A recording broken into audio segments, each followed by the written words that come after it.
안녕하세요. 여러분을 달콤한 지구학의 세계를 초대할 한성환입니다. 반갑습니다. 2022학년도 대학 수학능력시험 지구학 2 해설 강의 들어가도록 하겠습니다.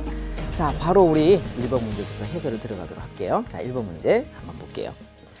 자, 1번 문제는 어떤 내용이냐라고 했을 때, 자, 우리 해설 이렇게 문제를 쫙 보시면요. 앞 페이지는 조금 쉬웠을 것 같아요. 자, 그래서 1번부터 좀 빠른 속도로 한번 넘어가 볼게요. 자, 1번. 그림은 어떤 거냐면 2017, 2018, 2019년에서 누구? 석회석입니다. 자, 우리나라 석회석 용도별 생산량을 나타낸 것이다 라고 되어 있고요. 용도는 뭐 시멘트 용도 있고 제철용, 화학용, 그리고 기타 이렇게 되겠고요.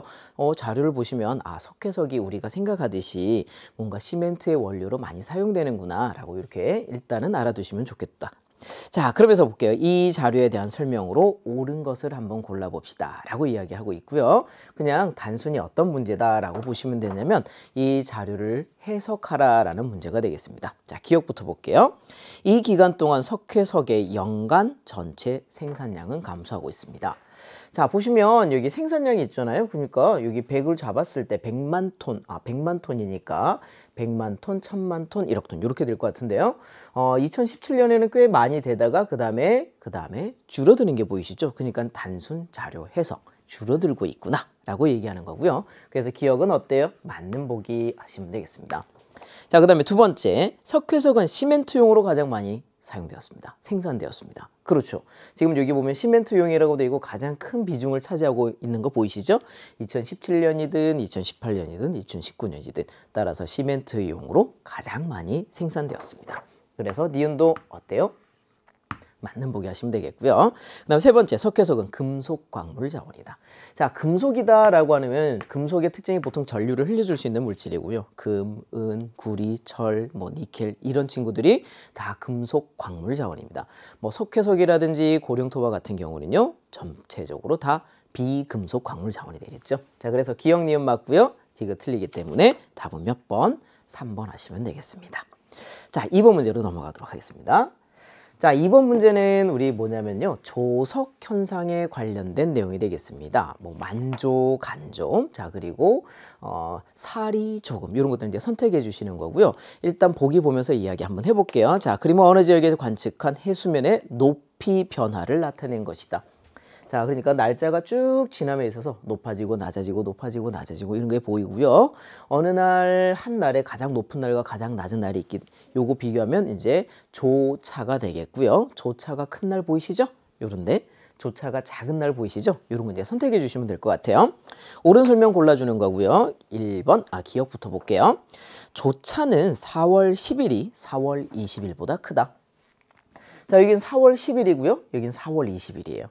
조차는 방금 말씀드렸듯이 어떤 거냐면, 자, 해수면이 가장 높을 때, 낮을 때, 요 높이, 해수면의 높이 차이를 얘기하는 거고요. 20일도 보면 조차가 한 요 정도까지 나오게 됩니다. 당연히 언제가 크죠? 10일이 20일보다 크게 됩니다. 따라서 기억 맞는 보기 하시면 되겠습니다. 자, 기억은 옳은 보기가 되겠고, 그 다음 두 번 볼게요. 이 기간 동안 조금이 2번 나타났습니다. 자, 이거 조금, 사리와 조금이잖아요. 만조, 간조가 이렇게 해수면의 높이 차이가 생기게 되는데 어느 날은 큰 날이 있고 어느 날은 작은 날이 있습니다. 그래서 경향성을 보게 되면 조차가 큰 날에서부터 이렇게 줄어들게 되죠. 자, 그러니까 최소로 줄어들었을 때 이때가 조금 되겠고요. 다시 이렇게 가고 살이 커졌어요. 그죠? 다시 이렇게 조금이 되고 사리가 됐다가 그 다음에 조금이 됐나요? 아직 보이지 않죠. 그죠? 그러니까 우리가 생각할 때 조금은 이때 하고 이때 2번 나타났구나 라고 얘기하는 거죠. 그래서 니은 맞는 보기 되겠습니다. 자, 그 다음에 이제 디귿 보기 가지고 약간은 여러분들이 고심했을 수 있는데요. 뭐라 그랬냐면요. 만조에서 다음 만조까지, 이 만조에서 만조까지를 뭐라고 하죠? 조석주기라고 합니다. 조석주기라고 하고, 여러분들 아마 잘 알고 계실 거예요. 얼마? 12시간 25분입니다. 라고 이렇게 알고 계실 거예요.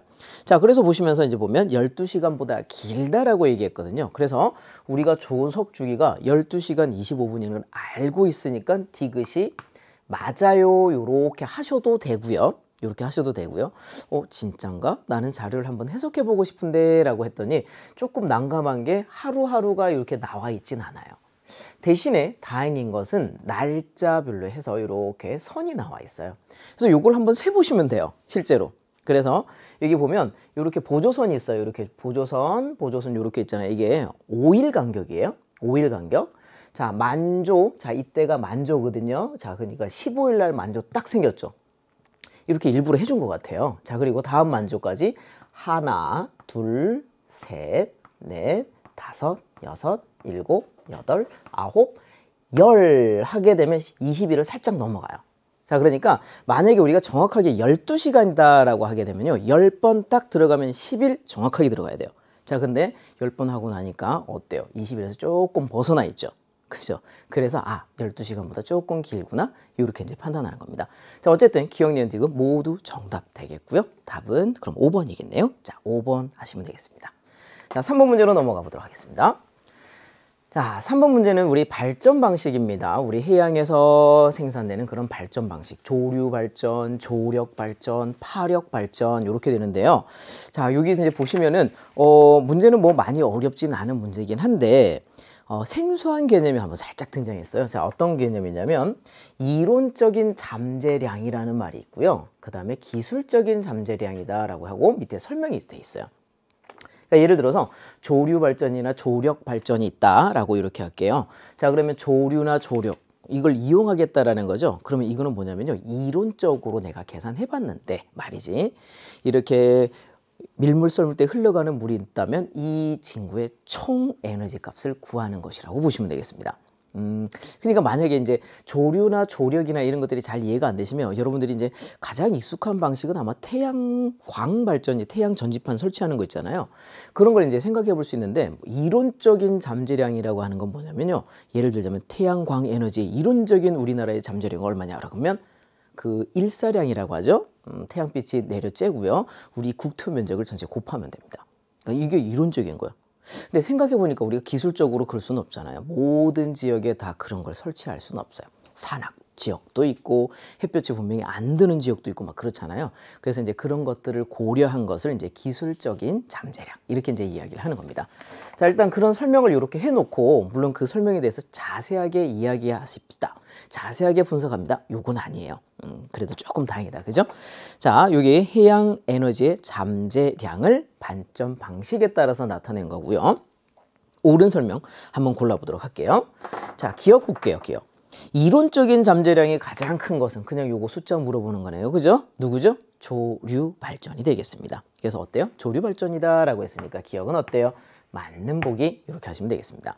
그 다음 두 번째 뭘 물어봤냐면, 이론적인 잠재량 분의 기술적인 잠재량이라고 했어요. 자, 이론적인 잠재량 분의, 자, 그 다음에 기술적인 잠재량을 물어봅니다. 그러니까 요거를 분모로 하고 요걸 분자로 하겠다라는 겁니다. 자, 그럼 요렇게 가는 거죠, 그죠? 자, 딱 봐도요, 뭐 조류 발전 같은 경우는 한 4배 정도 차이 나는 4분의 1 정도 될 수 있겠다, 그죠? 일단 모두 1보다 작을 것 같아요. 자, 이 친구는 뭐 2분의 1, 그렇죠. 2분의 1보다 조금 작은 값. 자, 요거는 1128분의 40. 그러니까 한 100분의 4 정도 되는 값? 요 정도가 되겠고요. 500분의 4? 100분의 1보다도 작은 값이죠. 그러니까 뭔가 이 물어보는 거, 이론적인 잠재량분의 기술적인 잠재량이 점점 이쪽으로 줄어들고 있고요. 이게 제일 작은 것 같고 얘가 제일 큰 것 같아요. 그래서 이 숫자를 비교하라는 겁니다. 그래서 가장 큰 것은 해수 온도차 발전이다 라고 했고요. 당연히 틀렸죠. 얼핏 봤을 때 우리가 계산을 정확하게 하지는 않았지만 가장 큰 것은 누군 것 같아요? 조력 발전이다, 이렇게 얘기하겠고요. 해수 온도차 발전은 가장 낮은 축에 속하네요. 자, 그 다음에 디귿 한번 볼게요. 조석에 의한 해수면의 높이차를 이용하는 것이 조력 발전이다. 그렇죠? 조석 간만의 차, 조차를 이용하는 발전 방식이다 라고 얘기했고요. 어때요? 맞는 보기 하시면 되겠습니다. 기억 디귿 맞는 보기고요. 답은 3번 할게요. 자, 4번 문제로 넘어가 보도록 하겠습니다. 자, 4번 문제는 어떤 건가요? 라고 하게 되면 이렇게 생긴 자료가 등장했네요. 자, 그러니까 요거를 이제 어떻게 하는 건지 잘 보도록 할게요. 자, 보시면은 소행성 A, B가 있고 두 초점 사이 거리가 24와 18이 있고요. 이심률이 0.6과 0.6이고요. 여기 0.8과 0.6인데 요거를 여러분들이 해석하셔야 돼요. 그러니까 이심률 나오고요. 두 초점 사이 거리 나왔기 때문에 궤도 긴반지름을 구하셔야 된다.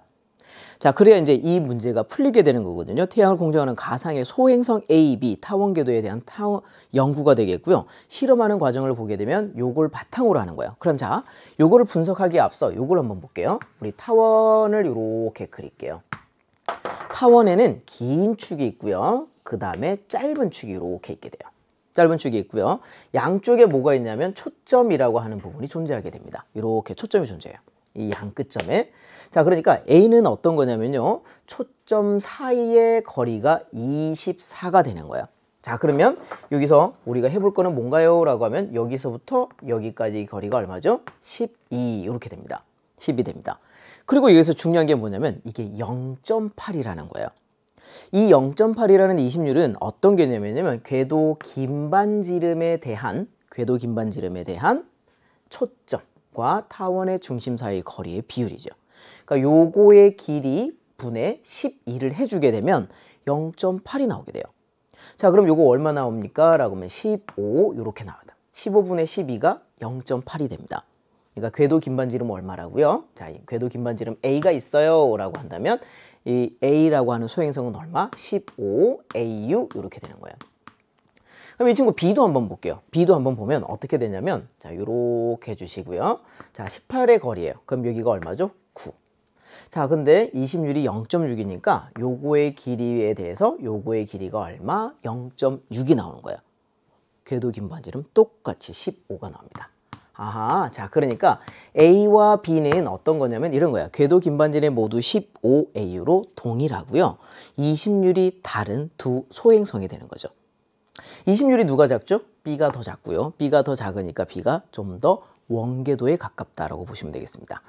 자, 그럼 일단 숫자는 이렇게 기억해 두시면서 여기 탐구 과정 한번 보도록 하겠습니다. 자, 둘 다 궤도 긴반지름이 15라는 걸 알았어요. 자, 그럼 A, B 타원 궤도 긴반지름을 구합니다. 우리 구했어요. 자, 그 다음 뭐 했냐면 1AU를 1cm로 할 거야 라고 합니다. 자, 그러니까 고무판에 종이 위에 길이가 24cm인 선분을 긋고요. 자, 요렇게 그은 거예요.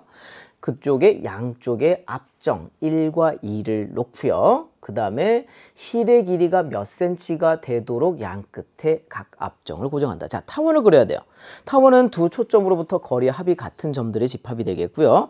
타원에서 두 초점으로부터 거리의 합은 얼마가 됩니까? 라고 하게 되면 혹시 거리의 합이 얼마니? 라고 하면 거리의 합은 얼마? 2A가 됩니다.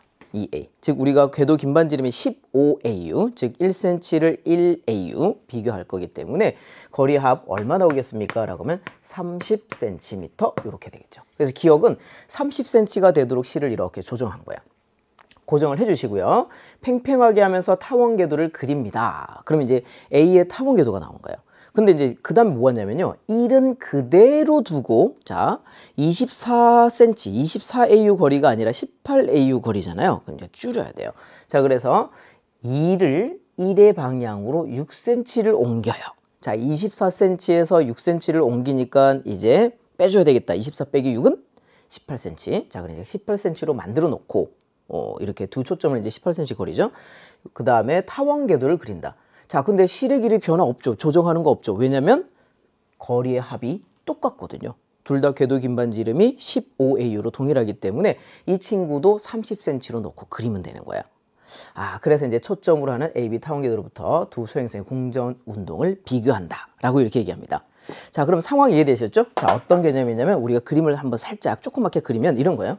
A는 어떻게 되나요? 라고 하면 A는 이렇게 조금 많이 찌그러진 형태로 그려지게 돼요. 그려지게 되면 자, 궤도 긴반지름을 얼마로 두겠다라고 하게 되면 이렇게 30cm 되겠습니다. 초점과 자, 여기 가운데 이렇게 주고요. 초점과 초점 사이 거리가 얼마가 되게끔 24cm가 되게끔 A 궤도를 그릴 거야. 이렇게 됩니다. 자, 그러면 이제 B는 어떻게 되나요? 라고 하면 B는 요거를 요쪽으로 옮겼어요. 그죠? 요쪽으로 옮기고요. 자, 그러면 여기 정도쯤에 타원의 중심이 되겠고요. 아마 B는 궤도가 약간 요렇게 좀 더 큰 형태로 그려지게 돼요. 요렇게 좀 더 요렇게 크게 그려지게 됩니다.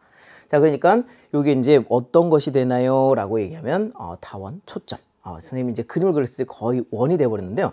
결과적으로 보시면 약간 어떻게 그려지냐면 조금 더 요렇게는 늘어나게 되고 얘 요렇게 이동했으니까 여기까지 할게요. 자, 그래서 요렇게 그려지게 돼요. 궤도가.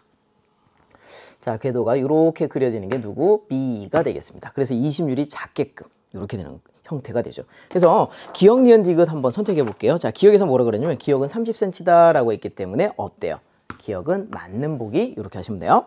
그 다음에 두 번째 앞정 1의 위치 요거는 안 바꿨죠, 그죠? 옮겼잖아요. 그러니까 여기가 뭐죠? 태양이라는 거죠. 자, 여기를 초점으로 해서 A가 돌고 있고요. 여기를 초점으로 해서 B가 돌고 있기 때문에 요 위치는 바로 태양이라고 하면 되겠습니다. 그래서 니은도 어때요? 맞는 보기 이렇게 되겠습니다. 그 다음에 이제 세 번째를 보시면요. 뭐라 그랬냐면 태양과 소행성을 잇는 선분이 1년 동안 쓸고 지나가는 면적은까지 읽어주시면 그게 뭐죠? 면적 속도는 이란 뜻이에요. 자, 면적 속도 누가 크니? 동일한 시간 동안에 누가 더 많은 면적을 쓸고 지나가니? 라고 하는 겁니다. 근데 궤도 긴반지름 똑같죠? 궤도 긴반지름 모두 얼마? 15AU 이렇게 됩니다. 이렇게 15AU 궤도 긴반지름. 자, 그러니까 주기도 동일합니다. 즉 A라고 하는 소행성이 한 바퀴 도는 거랑 B라는 소행성이 한 바퀴 돌 때 뭐가 같다고요? 그렇죠. 시간이 같아요. 그럼 그 주기라는 시간 동안에 B는 얼마를 쓸고 지나갔나요? 자, 요 타원 궤도를 쓸고 지나갔을 것이고요. A는 얼마만큼 쓸고 지나갔나요? A의 타원 궤도만큼을 쓸고 지나가게 됩니다. 비교. 동일한 시간 동안 누가 더 많이 쓸고 지나가니? 자, 두 타원의 면적을 비교하세요.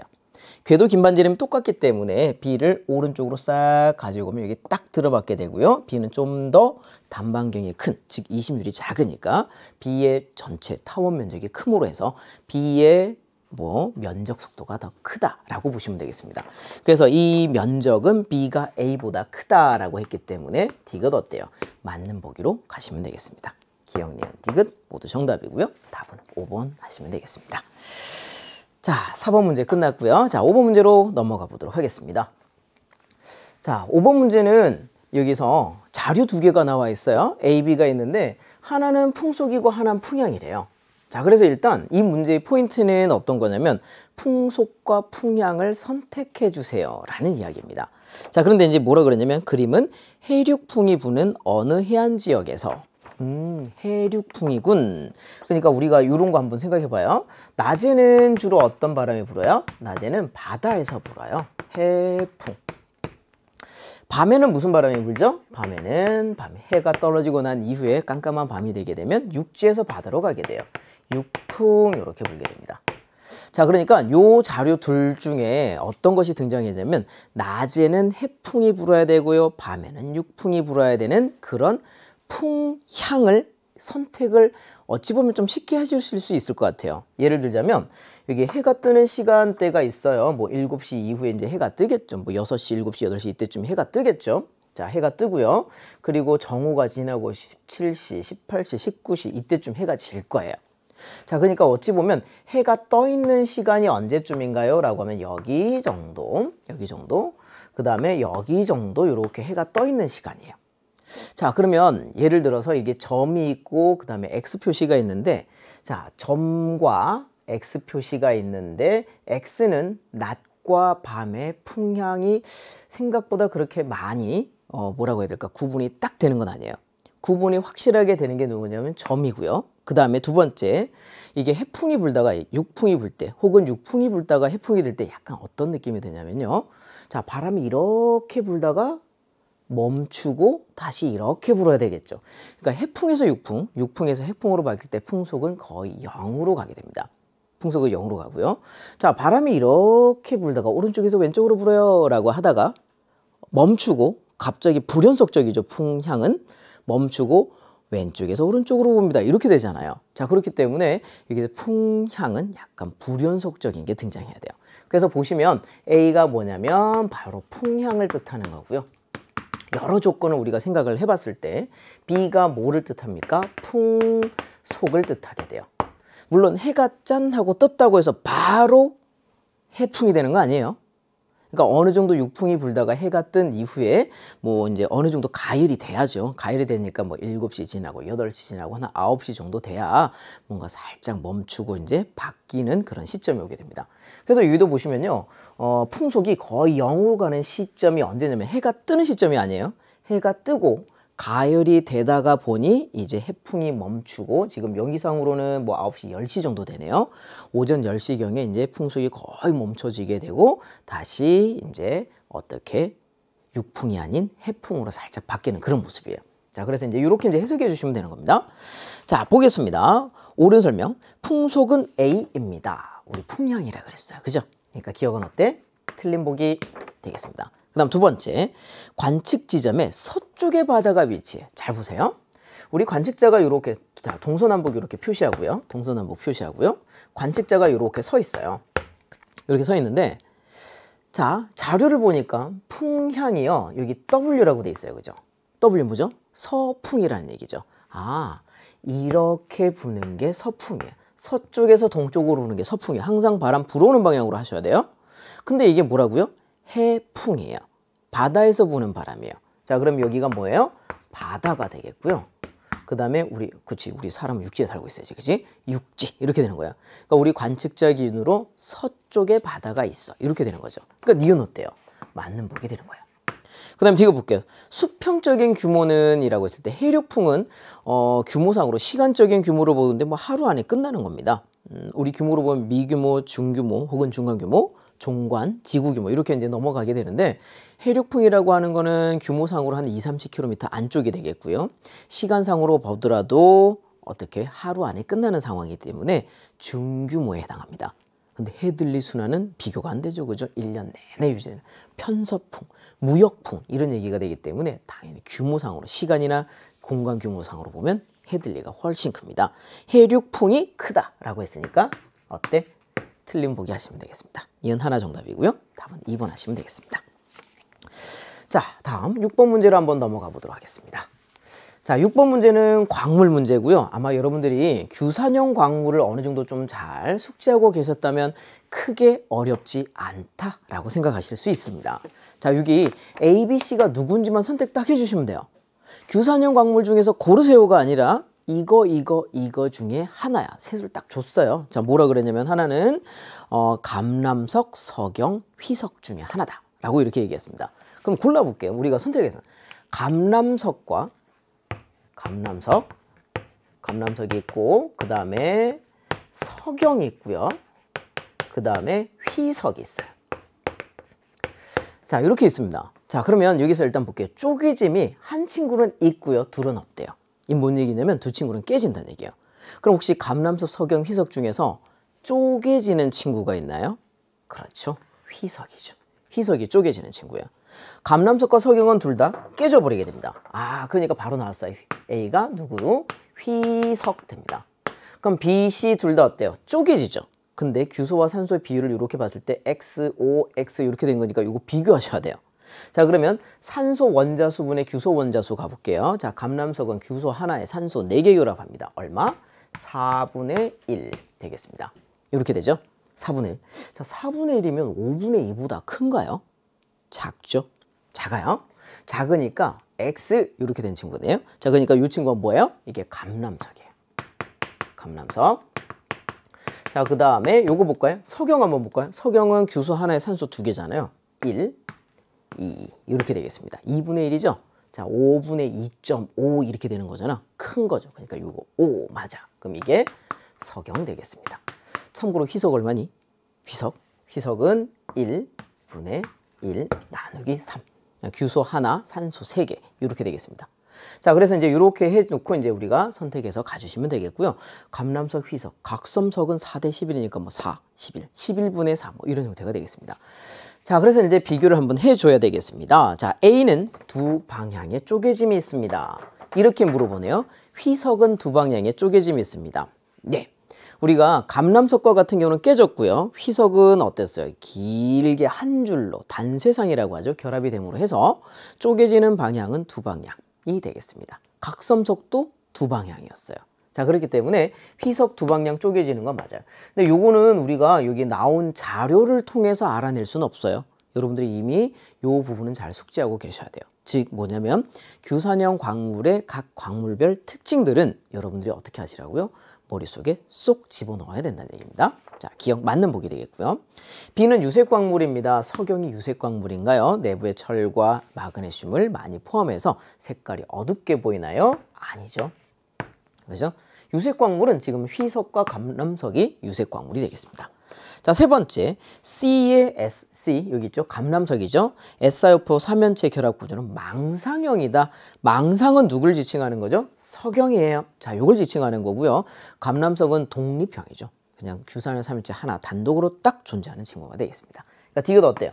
틀린 보기 이렇게 되겠습니다. 그러니까 이 문제는 휘석, 석영, 감람석을 잘 선택하시면 문제가 비교적 빠르게 풀릴 수 있는 형태의 문제였습니다. 자, 그러면 1번이 되겠네요. 답은 기억 하나, 1번 되겠습니다. 자, 7번 문제로 넘어가 보도록 하겠습니다. 자, 7번 문제는 어떤 거냐면요. 이 그림은 주계열 맞추기. 자, 성단이라고 하는 친구가 있고요. 이 성단을 주계열을 한번 맞춰볼까라고 하는 것이 되겠죠. 그래서 여러분들이 이 문제를, 이런 자료를 보시면요. 정확하게 보실 거는 뭐냐면 여기 A라고 하는 값이 있잖아요. 자, 이게 바로 뭐다? 거리 지수가 될 수 있다라는 것이죠. 자, 요거 잘 알아두시면 되겠고요. 이런 형태의 자료가 등장하게 되면 주계열 맞추기, 즉 성단까지의 거리를 주하는 게 포인트가 되기 때문에 항상 물어보게 되어 있습니다. 자, 보겠습니다. 어느 상계 성단의 표준 주계열성의 색 등급도를 나타낸 것입니다. 자, 그런데 여기에 겉보기 등급과 절대 등급은 V 필터라고 했습니다. V 필터를 통해서 관측한 값이다. 그러니까 V 필터를 통해서 색지수가 얼마인 천체를 관측했을 때 겉보기 등급과 절대 등급이 각각 이렇게 나온 겁니다. 자, 그 다음에 A는, 스몰 a는요, 주계열 맞추기로 구한 거리 지수다라고 이렇게 이제 줘버렸네요. 그죠? 거리 지수. 옳은 설명 한번 찾아보도록 하겠습니다. 기억부터 볼게요. 자, 기억에서 뭐라 그랬냐면 A가 클수록 성단까지의 거리는 뭡니다. 라고 얘기하고요. 어때요? 맞는 보기 맞아요. 왜냐면 이 표준 주계열성이 있고요. 그 다음에 어느 성단의 겉보기 등급이 등장하고 있습니다. 그러니까 이 겉보기 등급과 절대 등급이 있고요. 스몰 m 마이너스 라지 거리 지수가 되겠죠. 는 마이너스 5 플러스 5 로그 r이 되기 때문에 요 a라고 하는 값이 크면 클수록 거리가 멀다. 이렇게 되겠습니다. 기억 맞는 보기 되겠습니다. 그 다음 두 번째, 니은. B 필터 영역에서 구한 니은 별의 절대 등급은 7.2보다 크다. 자, 그러면 B 필터로 구한 니은 별의 절대 등급을 한번 구해보겠습니다. 자, 니은 별은 지금 여기 있어요. 그죠? 자, 보겠습니다. 니은별 여기 있어요. 니은별의 색지수 한번 읽어볼까요? 얼마죠? 이렇게 읽어보면 0.5, 0.6, 0.7, 0.8 정도 되네요. 그죠? 0.8, 0.9, 1.0 이렇게 됩니다. 아, 색지수가 0.8인 친구구나. 자, 근데 니은별은 요 색지수를 가지는 별은요. 자, V 필터로 보긴 했는데 여기서 보니까 어때요? 맞아요. 이 주계열성은 몇 등급이 보여야 돼요? 6등급이 보여야 됩니다. 아, 그러니까 이 친구의 원래 절대 등급은 얼마라고요? 6등급이야. 자, 근데 요거 보세요. B 빼기 V가 뭐죠? 바로 색지수입니다. 여기서 B 빼기 V가 뭐냐면요. 맞아요. B 빼기 V는 바로 등급을 뺀 거예요. 자, 그러면 B 필터로 본 등급에다가 빼기 V 필터로 본 등급을 했더니 얼마가 나온다고요? 플러스 0.8이 나오는 겁니다. 여기까지 이해되셨죠? 자, 요거는 성간 소강이 없다. 성간 적색화가 없다라고 가정하게 되면요. 가까운 천체든 먼 천체든 상관없습니다. 이 값은 동일하게 돼요. 즉 뭐냐면 어느 성단의 색지수 0.8인 친구를 봤을 때 이 친구의 겉보기 등급, 절대 등급 이렇게 했다면 자, 만약에 이 친구가 색지수가 0.8이면 이 친구도 0.8 이런 형태로 나와야 돼요. 자, 그러면 0.8입니다. 근데 우리가 보니까 절대 등급이 얼마야 된다고요? 6이 돼야 된다고요. 6. 그럼 절대 등급 10파섹 거리에 놓고 V 필터로 봤을 때 6등급으로 보인다는 얘기잖아요. 그럼 10파섹 거리에 놓고 B 필터로 보면, 왜냐면 10파섹이 절대 등급이니까 10파섹 거리에 놓고 보는 밝기가, 그러면 B 빼기 얼마가 된 거죠? V 필터가 지금 플러스 6등급이에요. 그죠? 6등급 이렇게 된 겁니다. 플러스 6. 자, 는 플러스 0.8 이렇게 되겠습니다. 자, 그러면 여기 어떻게 되죠? B는 하고 넘어가니까 6.8이 되는 거죠. 그래서 니은에서 뭐라 그랬냐면 이 친구 B 필터로 본 절대 등급이 7.2보다 6.8이니까 어때야 돼요? 작아야 되는 거죠. 뭐라 그랬죠? 크다라고 했어요. 그래서 틀린 보기 되겠습니다. 자, 얼마 나와야 된다고? 우리 6.8 이렇게 나와야 돼요.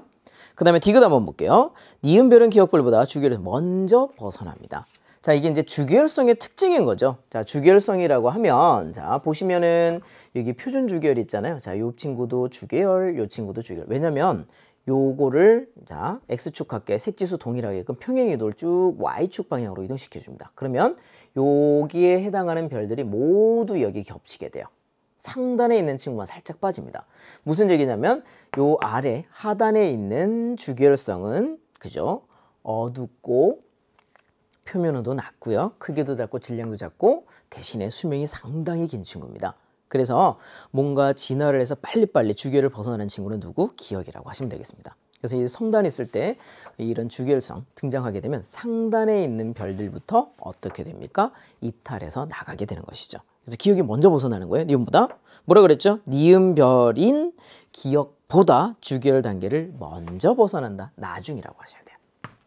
디귿 이렇게 틀린 보기 되겠습니다. 그래서 기억 하나 정답 되겠고요. 답은 1번 하시면 되겠습니다.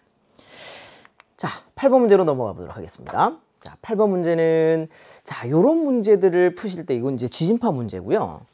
이게 한번 잘못 빠져들면 또 헤어나기 힘든 문제가 되겠죠. 이거 어떻게 풀어? 이 수식 어떻게 해? 하면서 여러분들이 많이 당황하셨을 것 같고요. 이제 만약에 안 풀렸다면 바로 풀린 친구들도 분명히 있을 것 같아요. 자, 그러면 뭐 바로 어떻게 푸는지 이런 것도 한번 생각해 보도록 하겠습니다. 자, 일단 어느 지진에서 발생한 지진파가 관측소 AB 이런 거 잘 읽으세요. AB가 지진인지 관측소인지 이런 거 중요한 거니까. 자, AB는 관측소인데 여기 T초. 자, 이게 이제 뭐냐라고 했냐면요. 최초로 도달하는 데 걸리는 시간 T. 아, 그러니까 최초로는 누구죠? 피파죠. 피파가 최초로 도달하는데 9초 걸렸고 15초 걸렸어요. 이런 얘기입니다. 일단 여기까지 이해되시죠? 자, 그 다음에 여기 PSC가 나오게 되네요. 자, 그러면 요 상황을 좀 잘 이해하시면 의외로 수식을 쓰는 것보다 훨씬 쉽다라는 걸 우리가 얘기할 수 있어요. 자, 뭐냐면 자, 이렇게 땅이 있고요. 여기 지진이 발생했고요. 자, 여기 전체적으로 보면 A가 B보다는 가까운 걸 알 수 있어요. 9고 여기 15니까. 자, 그럼 여기에 A가 이렇게 있다라고 할게요. 자, 그러면 지진파가 어떻게 되냐면 이렇게 와요. 이 거리를 P파가 오는데 얼마 걸린 거죠? 자, P파가 오는데 걸린 시간이 9초가 걸린 거죠. 9초가 걸렸어요. 자, 근데 S파가 오는데 걸리는 시간이 얼마인가요? 라고 한다면 바로 얘기하실 수 있을까요? 자, P파 도착 9초 만에 했죠? 그럼 최초로 P파가 이제 도착하는 거예요. 9초 만에. 그 다음에 9초 동안 진행이 되다가 그 다음 9초 후에 S파가 도착하게 돼요. 그럼 혹시 S파는 18초 동안 갔어요? 이렇게 되는 거 맞아요? 자, 다시 한번 이런 거죠. 지진 관측 기록 A에서 보니까 쭉 조용하다가 최초로 땅 9초 만에 P파가 도착했어요. 그리고 얼마가 지속이 된다고요? 9초가 지속이 돼요. PSC가. 그리고 S파가 도착하는 거예요. 그럼 S파는 여기서부터 여기까지 P파가 도착한 이후에 9초 동안 시간이 걸린 거니까 총 18초가 걸린 겁니다. 자, 그러면 S파의 속도가 얼마라고요? 3km/s라고 했어요. 3km/s. 그러면 이제 이런 거 구할 수 있어요. A 같은 경우 너 거리 얼마니? 라고 하면 3 곱하기 18, 54km가 나오게 돼요. 아, 이 거리는 54km구나. 그 다음 두 번째, 동일한 54km의 거리를 S파로 가면 18초가 걸리는데 P파로 가면 시간이 정확하게 절반밖에 안 걸려요. 그럼 얘 속도 얼마예요? 6km/s. 이렇게 되는 거죠.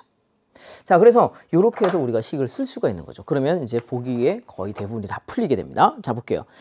A의 진항 거리는 54km보다 멀다. 우리 54km 구했는데요. 그럼 이게 틀린 거 아닙니까? 맞는 거 아닙니까? 틀린 거 아닙니까? 이렇게 이제 얘기하는 건데요. 자, 보면 이렇게 우리가 구한 54km는요. 진원 거리입니다. 요게 54km예요. 근데 기억에서 잘 보시면 진원 거리 물어봤어요? 진항 거리죠. 진항이 어디 있어요? 이게 진항이죠. 그러면 이게 54km면 진항은 54km보다 짧아야 돼요. 진항 거리는. 그래서 기억 어때요? 뭐 어떻게 멀다라고 했네요. 그럼 기억은 어때요? 틀린 보기 되겠습니다. 그 다음에 54km보다 이제 짧아야 되니까. 그 다음 두 번째 피파 속도 6km/s다. 우리 요거 가지고 구했어요. 그죠? 자, 니은은 맞는 보기. 자, 그 다음에 디귿 한번 볼게요. 기억은 15입니다 라고 합니다. 기억 15. 자, 그러니까 이게 9초 걸리고 9초 걸렸죠. 그럼 15초 걸리고 그 다음에 이제 만약에 에스파가 도착하면 30초가 걸리겠지. 2배 속도 절반밖에 안 되니까. 그러니까 PSC 얼마 되겠어요? 15 이렇게 되겠습니다. 아니면 뭐 거리에 비례하는 거니까 A와 B의 거리는 9대 15라고 할 수 있어요. 피파가 도착한 거니까. 그럼 PSC도 9대 15라고 하면 됩니다. 여러 가지 방식으로 접근 가능합니다. 그래서 기억 15초 하시면 되겠습니다. 니은 디귿 맞는 보기. 자, 그래서 답은 몇 번? 4번 하시면 되겠습니다. 자, 9번 문제 넘어가 보도록 하겠습니다. 자, 물론 9번 문제도 조금 난이도가 있는 문제이긴 하지만 그래도 우리가 좀 접할 수 있는 형태의 문제가 될 수 있기 때문에 그래서 충분히 여러분들이 잘 푸셨을 것이다 라는 생각이 듭니다. 자, 일단 한번 해석해 볼게요. 뭐라 그랬는지 한번 볼게요. 그림은 어느 지역의 고도에 따른 기온 분포를 나타낸 것인데요. 기온 이슬점 각각 20도와 10도입니다. 어디에서요? 지표에서요. A가 지표에서 이제 올라가는 거죠. 그러니까 뭐 20도 하고요. 여기 10도 하고요. 여기 점 찍어 놓을게요. 기온은 얼마라고요? 20도, 이슬점은 10도 이렇게 되겠습니다. 그리고 여기 보시면 기온선이라고 되어 있죠. 자, 기온선 살짝 구분 안 되니까 선생님 여기 구해줄게요. 기온선이 어디 있냐면 지금 이쪽으로 있구나. 이렇게 약간 두껍게 보이는 거죠. 이거 기온선, 기온선은 왜 이런가요? 라고 하면 그냥 환경에 따라서 다른 거예요. 햇볕이 어떻게 비칩니다. 구름이 많습니다. 지금 여기 밑에 뭐 반사율이 높은 뭐 땅이에요. 뭐 이런 여러 가지 것 때문에 기온선은 다 달라질 수 있어요. 시간대별로 햇볕이 어떻게 들어오냐 이런 것도 다른 거죠. 자, 기온선 이제 표시가 되고요. 그 다음에 건조 단열선, 수분 단열선, 이슬점 감열선까지 이렇게 지금 표시가 되어 있습니다.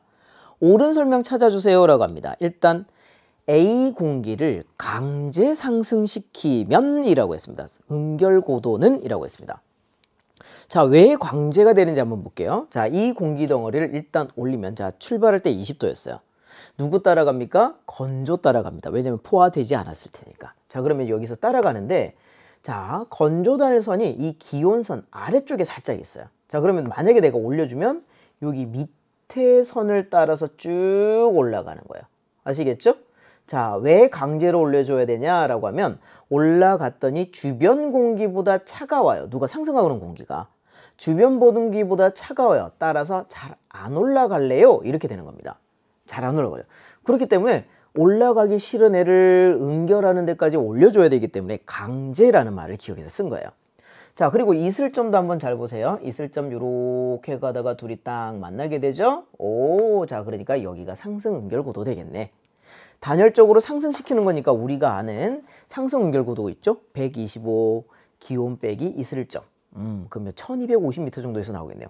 실제로도 그런 것 같고요. 자, 그래서 일단 기억 보기가 어때요? 강제 상승시키면 응결고도는 1km보다 높다라고 했기 때문에 어때요? 맞는 보기 되겠습니다. 그 다음 두 번째, A를 강제시키면 자발적으로 상승하는 구간이 나타난다. 자, 강제 상승시켜서 응결이 일어났고요. 여기까지는 자발적으로 상승하지는 않습니다. 대신에 이 이후로 어디를 따라서 가는지 보세요. 자, 이 이후로 요것과 나란하게 가주세요. 요것과 나란하게.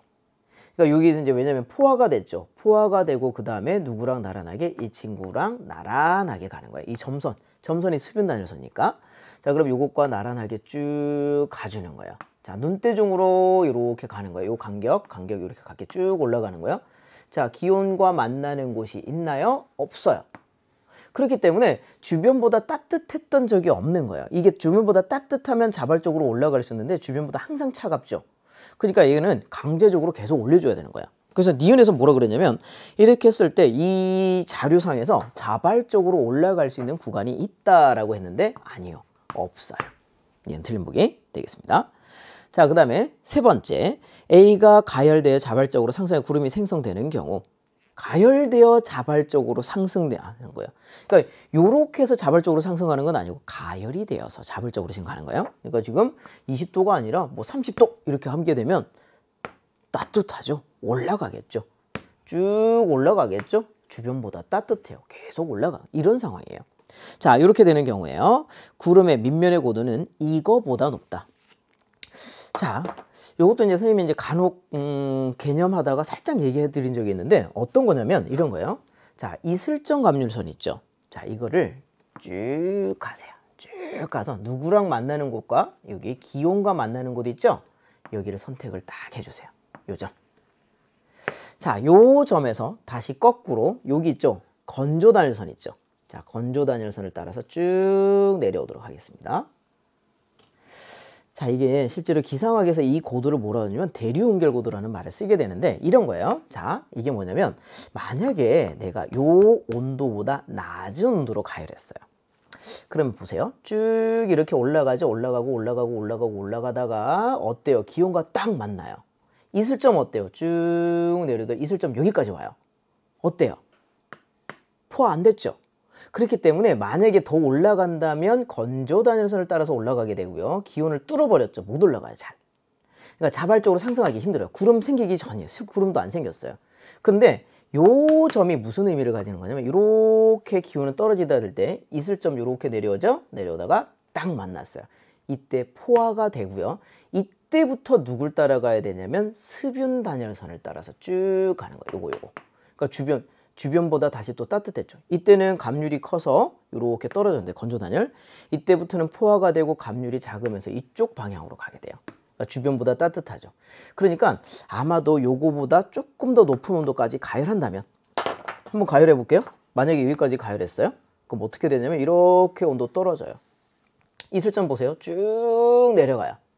그럼 둘이 만나죠. 여기서 포화가 되고 응결이 되고 그 다음부터 습윤 단열선을 따라서 가게 돼요. 그러니까 최저 고도를 구할 수 있는 거지. 이렇게 최저 고도. 그래서 디귿 보기가 무슨 얘기냐면 그거예요.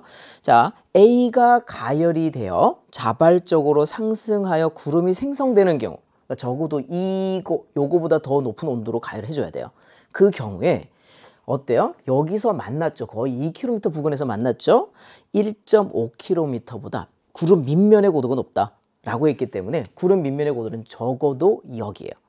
좀 더 가열하게 되면 이거보다 더 높은 곳이 구름 밑면의 고도가 되게 돼요. 그래서 1.5km보다 더 높은 곳이 될 거야 라고 이렇게 얘기하는 겁니다. 그래서 디귿 어때요? 맞는 복이 되겠습니다. 그래서 기역과 디귿이 되겠고요. 답은 3번 하시면 되겠습니다. 자, 10번으로 넘어가 보도록 하겠습니다. 자, 10번 문제는 어떤 거냐면요. 우리 천체 파트 행성에 관련된 문제가 되겠고요. 문제 조건을 잘 읽으셔야 돼요. 문제 조건. 자, 문제 조건을 이제 어느 정도 파악하시면 해결이 될 수 있을 것 같습니다. 자, 뭐냐면 그림은 어느 5개월 동안 이제 1년 동안이 아니네. 5개월 동안 쭉 관측한 거고요. 행성 A와 B의 적경과 저기를 나타낸 것이다. A도 있고 A 이렇게 실선으로 된 친구 있죠? 이렇게 가는 친구 하나 있고요. 청구상에서. 그 다음에 B 이렇게 보이고 있네요. 자, 이런 상황이 되겠습니다. 자, 적경과 저기를 나타낸 거고요. 자, 이 조건 보세요. T1, T2, T3는 A와 태양이 동시에 남중하는 날이다. 5개월이라는 시간 동안에 태양을 3번이나 만났어요. 태양을 3번이나 만났어요. 이런 경우 있나요? 라고 얘기했을 때 외행성은 모두 회합 주기가, 자, 태양을 만나려면 외행성은 합밖에 없어요. 합. 그렇기 때문에 외행성의 회합 주기는 모두 1년보다 깁니다. 즉 A는 5개월 동안 태양을 3번을 만났기 때문에 외행성 아니에요. 내행성이에요. 이렇게 되는 겁니다. 자, 그러면 이거 한번 볼게요. A가 내행성인데 태양을 5개월 동안 3번이나 만났다고 어떻게 라고 하게 되면 이런 상황이죠. 자, 보시면 자, 여기에 지구가 있고요. 자, 그 다음에 여기에 태양이 있고요. 내행성이니까 우리 지구보다 공전 속도가 빠르죠. 상대적으로 이쪽 방향으로 가야 돼요. 슉 가는 거야. 만나고 이렇게 되는 거야. 내합, 외합, 내합 혹은 외합, 내합, 외합 이렇게 됩니다. 그리고 방향은 T1, T2, T3 이렇게 가게 돼요. 자, 그러니까 적경이 감소하는 T1, T3가 어디예요? 내합이죠. 그러니까 내합, 여기는 T2 어디 갔니? 여기 외합 이렇게 되는 겁니다. 자 그러니까 T1일 때 여기 있었고요. T2일 때 여기 있었고요. A라고 하는 친구가 T3일 때 여기 이렇게 있는 거죠. 자 이게 A라고 하는 친구가 되겠습니다. 이렇게 이제 되는 겁니다. 그럼 이제 상황이 이해되셨죠? 자 이렇게 이제 되는 거고요. 그 다음에 이제 B가 문제인데요. 자 B도 보니까 쭉 오니까 이때 역행을 하게 되죠. 여기 T2일 때 역행을 합니다. 자 그러면 이게 역행을 이렇게 하니까 이건 이제 내행성 하나 했으니까 이제 외행성이겠거니 라고 하는데요. 요거 잘 보세요. T1 A가 T2 그리고 T3일 때 태양과 같이 있었어요. 그러니까 T1의 시간에 태양이 어디 있다고요? 요 위치쯤에 있어요. T2 시간에 태양이 어디 있어요? 여기 있고요. T3 시간에 태양이 어디 있어요? 여기 있어요. 무슨 말인지 아시겠죠? 자 근데 T2의 태양이 요 위치쯤에 있죠. 그죠? 그런데 행성 B가 태양과 적경이 거의 같은 상황에서 역행이 일어나요. 외행성은 어때요? 외행성 충에서 일어나야 되잖아요. 근데 이거는 태양과 같이 있으면서 나타난 거죠. 그러니까 뭐예요? B도 내행성이 되는 거죠. 그러니까 B도 내행성. 그러니까 A, B 모두 뭐다? 내행성. 그러니까 하나는 회합주기가 좀 짧은 A, 회합주기가 그건 B가 되기 때문에 아마 A는 수성을 기준으로, B는 금성을 기준으로 문제를 낸 게 아닌가라는 생각이 듭니다. 자, 이에 대한 설명으로 옳은 것이니까 한번 찾아보도록 하겠습니다. 기억.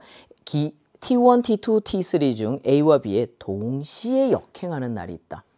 역행은 A는 T1과 T3 했고요. B는 T2 했기 때문에 동시에 한 날은 없어요. 그죠? 그렇기 때문에 기억 어때요? 기억은 틀린 보기 하시면 되겠습니다. T1, T2, T3 중에서니까. 그 다음에 두 번째, A의 공전 주기는 5개월보다 짧다. 자, A라고 하는 친구가 뭐냐면 여기서부터 여기까지 오는데 어때요? 5개월 시간 동안에 어때요? 회합 주기가 이렇게 끝나게 됩니다. 자, 그러면 이런 거죠. 자, 니은 살짝 지우시고요. 회합주기. 자, 한번 볼게요. 자, 이 친구 회합주기분의 1은 하시고요. 내행성이니까 이 친구의 공전주기분의 1 이렇게 해주시고요. 그 다음에 지구의 공전주기분의 1 이렇게 되겠습니다. 그러니까 이게 회합주기가 5개월보다 길죠. 그죠? 5개월보다 길어요. 자, 그래서 5개월에 대해서 이야기를 한번 해볼게요. 회합주기가 5개월보다 길 건데 회합주기 죄송해요. 5개월보다 짧죠. 5개월이 여기서부터 여기까지니까. 회합주기는 T1에서 T3까지니까. 자, 그럼 여기 회합주기 5를 일단 넣어볼게요. 자, 5분의 1은 P분의 1, 이 행성의 공전주기가 되겠죠? 빼기 12분의 1 이렇게 됩니다. 자, 그러니까 P분의 1이 얼마가 나오나요? 라고 하면 5분의 1 더하기 12분의 1 이렇게 되겠습니다. 자, 분모 통분해 주시고요. 60, 여기 얼마 되겠습니까? 17 이렇게 됩니다. 자, 역수치하면 공전주기가 되고 약 4개월 정도 나오는 시간이 될 건데 4개월보다 아마 짧겠죠? 자, 이런 형태로 나오게 되는데 이런 형태로 나왔기 때문에 5개월보다 짧다. 이렇게 이제 하시면 되겠습니다. 아시겠죠? 그래서 니은은 어때요? 맞는 보기로 가시면 되겠습니다. 그 다음에 디귿 보기 볼게요. B는 외행성이다. 이거 틀렸죠? 디귿, 요거 틀린 보기. 요거. 태양과 같은 방향에 있을 때, 태양도 여기 있을 때 자기도 역행이 있기 때문에 내행성이라고 보시면 되겠습니다. 그래서 기억, 디귿 틀리고 니은은 맞는 보기로 하고요. 답은 2번 하시면 되겠습니다. 자, 계속해서 우리 11번 문항으로 넘어가 보도록 하겠습니다. 자, 11번 문항은 뭐냐면 우리 지질도에 관련된 문제가 되겠어요. 자, 지질도고요. 실험을 이제 하는 거예요. 색이 다른 고무 차력을 이용하여 이런 거고요. 그 다음에 두 개의 지층으로 이루어진 경사층의 모형을 만든다. 자, 그러면 이제 요 실험을 하고요. 그 다음에 탐구 결과를 가지고 우리가 해석을 좀 해주셔야 됩니다. 자, 뭐냐면, 자, 한번 차근차근 읽어볼게요. 색이 다른 고무차로에서 두 개의 지층으로 이루어진 경사층의 모형을 만든다. 경사층을 이제 만든 거예요. 그 다음에 경사층의 일부가 잠기도록 수조에 물을 채워놓은 투명 아크릴판으로 수조를 덮는다. 자, 그러니까 뭐 이런 거죠. 투명 아크릴로 수조를 덮었으니까 약간 수조가 어떤 상황이냐면 이런 상황이에요. 이렇게 입체적으로 보자면 이런 상황. 여기 안에다가 물 딱 채우고요. 그 다음에 그 우리 뭐 차력 가지고 이렇게 지형을 만들어 놓고요. 그 다음 위에 투명 아크릴 이렇게 씌워 놓은 거야. 왜냐면 우리는 지금 이 과정이 뭐냐면 위에서 딱 내려다보고 그게 맞게끔 이렇게 선을 긋고자 하는 거예요. 그러니까 지질도, 지형도, 지도 이런 걸 작성하겠다는 겁니다. 자, 볼게요. 연직 방향으로 이렇게 보면서 지층의 경계는 실선으로, 수면과 모형의 경계는 점선으로 아크릴판에 그린다. 그러니까 수면과 모형의 경계 점선 B는 등고선을 얘기하는 거고요. 그 다음에 지층의 경계는 실선으로 표시하겠다. 그러니까 가나 다를 보니까 경사층에 대하여 지질도를 작성하겠다. 이런 겁니다. A와 B가 만나는 교점을 그리고, 그러니까 지층의 경계와 등고선이 만나는 점이니까 뭐가 되겠죠? 주향이 되겠죠? 자, 주향선 긋고요. 클리노미터 가지고 직선에 맞춰서 클리노미터 값을 읽습니다. 라고 합니다. 자, 그래서 한번 볼게요. 탐구 과정을 한번 보니까 일단 주향을 읽었죠? 자, 주향 읽으면 이거 얼마 나오니? 라고 하면 그냥 그대로 읽으시면 돼요. 자, 뭐냐면 여기 클리노미터가 있으니까 NEWS 이렇게 됩니다. 자, 여러분들 이렇게 보세요. 이쪽이 뭐예요? 자, 우리 검은색이 이제 N극이라고 했어요. 자, 이쪽이 어느 쪽이에요? 여기가 자북 방향이에요. 자북 방향이고요. 그 다음에 우리 혹시 이 클리노미터의 옆면이잖아요. 이게 주향이죠. 주향과 나라는 게 있나? NS를 쭉 이어지시면, 클리노미터 NS를 잊으면 이게 바로 주향이 되겠습니다. 주향, 뭐 주향선과 같은 나란한 선이 되게 되죠. 그러니까 여기 북쪽에 대하여 얼마, 여기 40도라고 적혀 있네요. 그죠? 40도 동쪽으로. 자, 그러면 일단은 우리가 이런 거를 쓸 수 있어요. 40도. 자, 북쪽을 기준으로 40도 동쪽으로 이렇게 이제 되게 돼요. 동쪽으로. 그래서 이제 요걸 구하는데 마의 결과와 현재 위치의 평각으로부터 구한 지층의 경계면의 주향을 구하세요. 자, 그러니까 여기다가 난 이걸 구했는데 진짜 주향은 얼마니라는 거죠. 42가 아니라는 거예요. N42가 아니라는 거죠. 왜냐? 편각이 8도니까. 8도 W, 서평각이에요. 뭔 얘기죠? 진북에 대해서 자북이 서쪽으로 8도 돌아가 있어 라는 거죠. 그럼 자북이 여기 있어. 그럼 진북 어디 있어요? 진북은 여기 있어야죠. 이렇게 있어야 돼요. 이게 진북이어야 돼요. 진북에 대하여 자북은 서쪽으로 가 있어요. 이게 얼마라고요? 이게 8도예요. 자북과 주향선 사이 각은 얼마죠? 이건 40이에요. 그럼 이제 실제로 주향을 구할 때는 어느 값을 구하셔야 돼요? 그렇죠. 주향은요, 진북과 주향선 사이 각도를 구하셔야 돼요. 32도. 그러니까 이거 N42가 아니에요. 이렇게 쓰시면 안 되고요. N32E라고 쓰셔야 제대로 된 주향이 되는 거죠. 그래서 지층 경계면의 주향은 누구다? 기억이다? 예, N32E 이렇게 되겠습니다. 자, 경사 방향은 어느 방향인가요? 라고 얘기합니다. 자, 경사 방향 한번 볼게요. 자, 요 지질도를 한번 살짝 보시면서 볼게요. 누가 우리가 누구니? 등고선. 자, 수면이라 그러냐면 B라 그랬어요. 점선 이거. 그 다음에 요게 뭐니? 실선이 뭔가요? 라고 하면 이게 지층의 경계가 되겠습니다.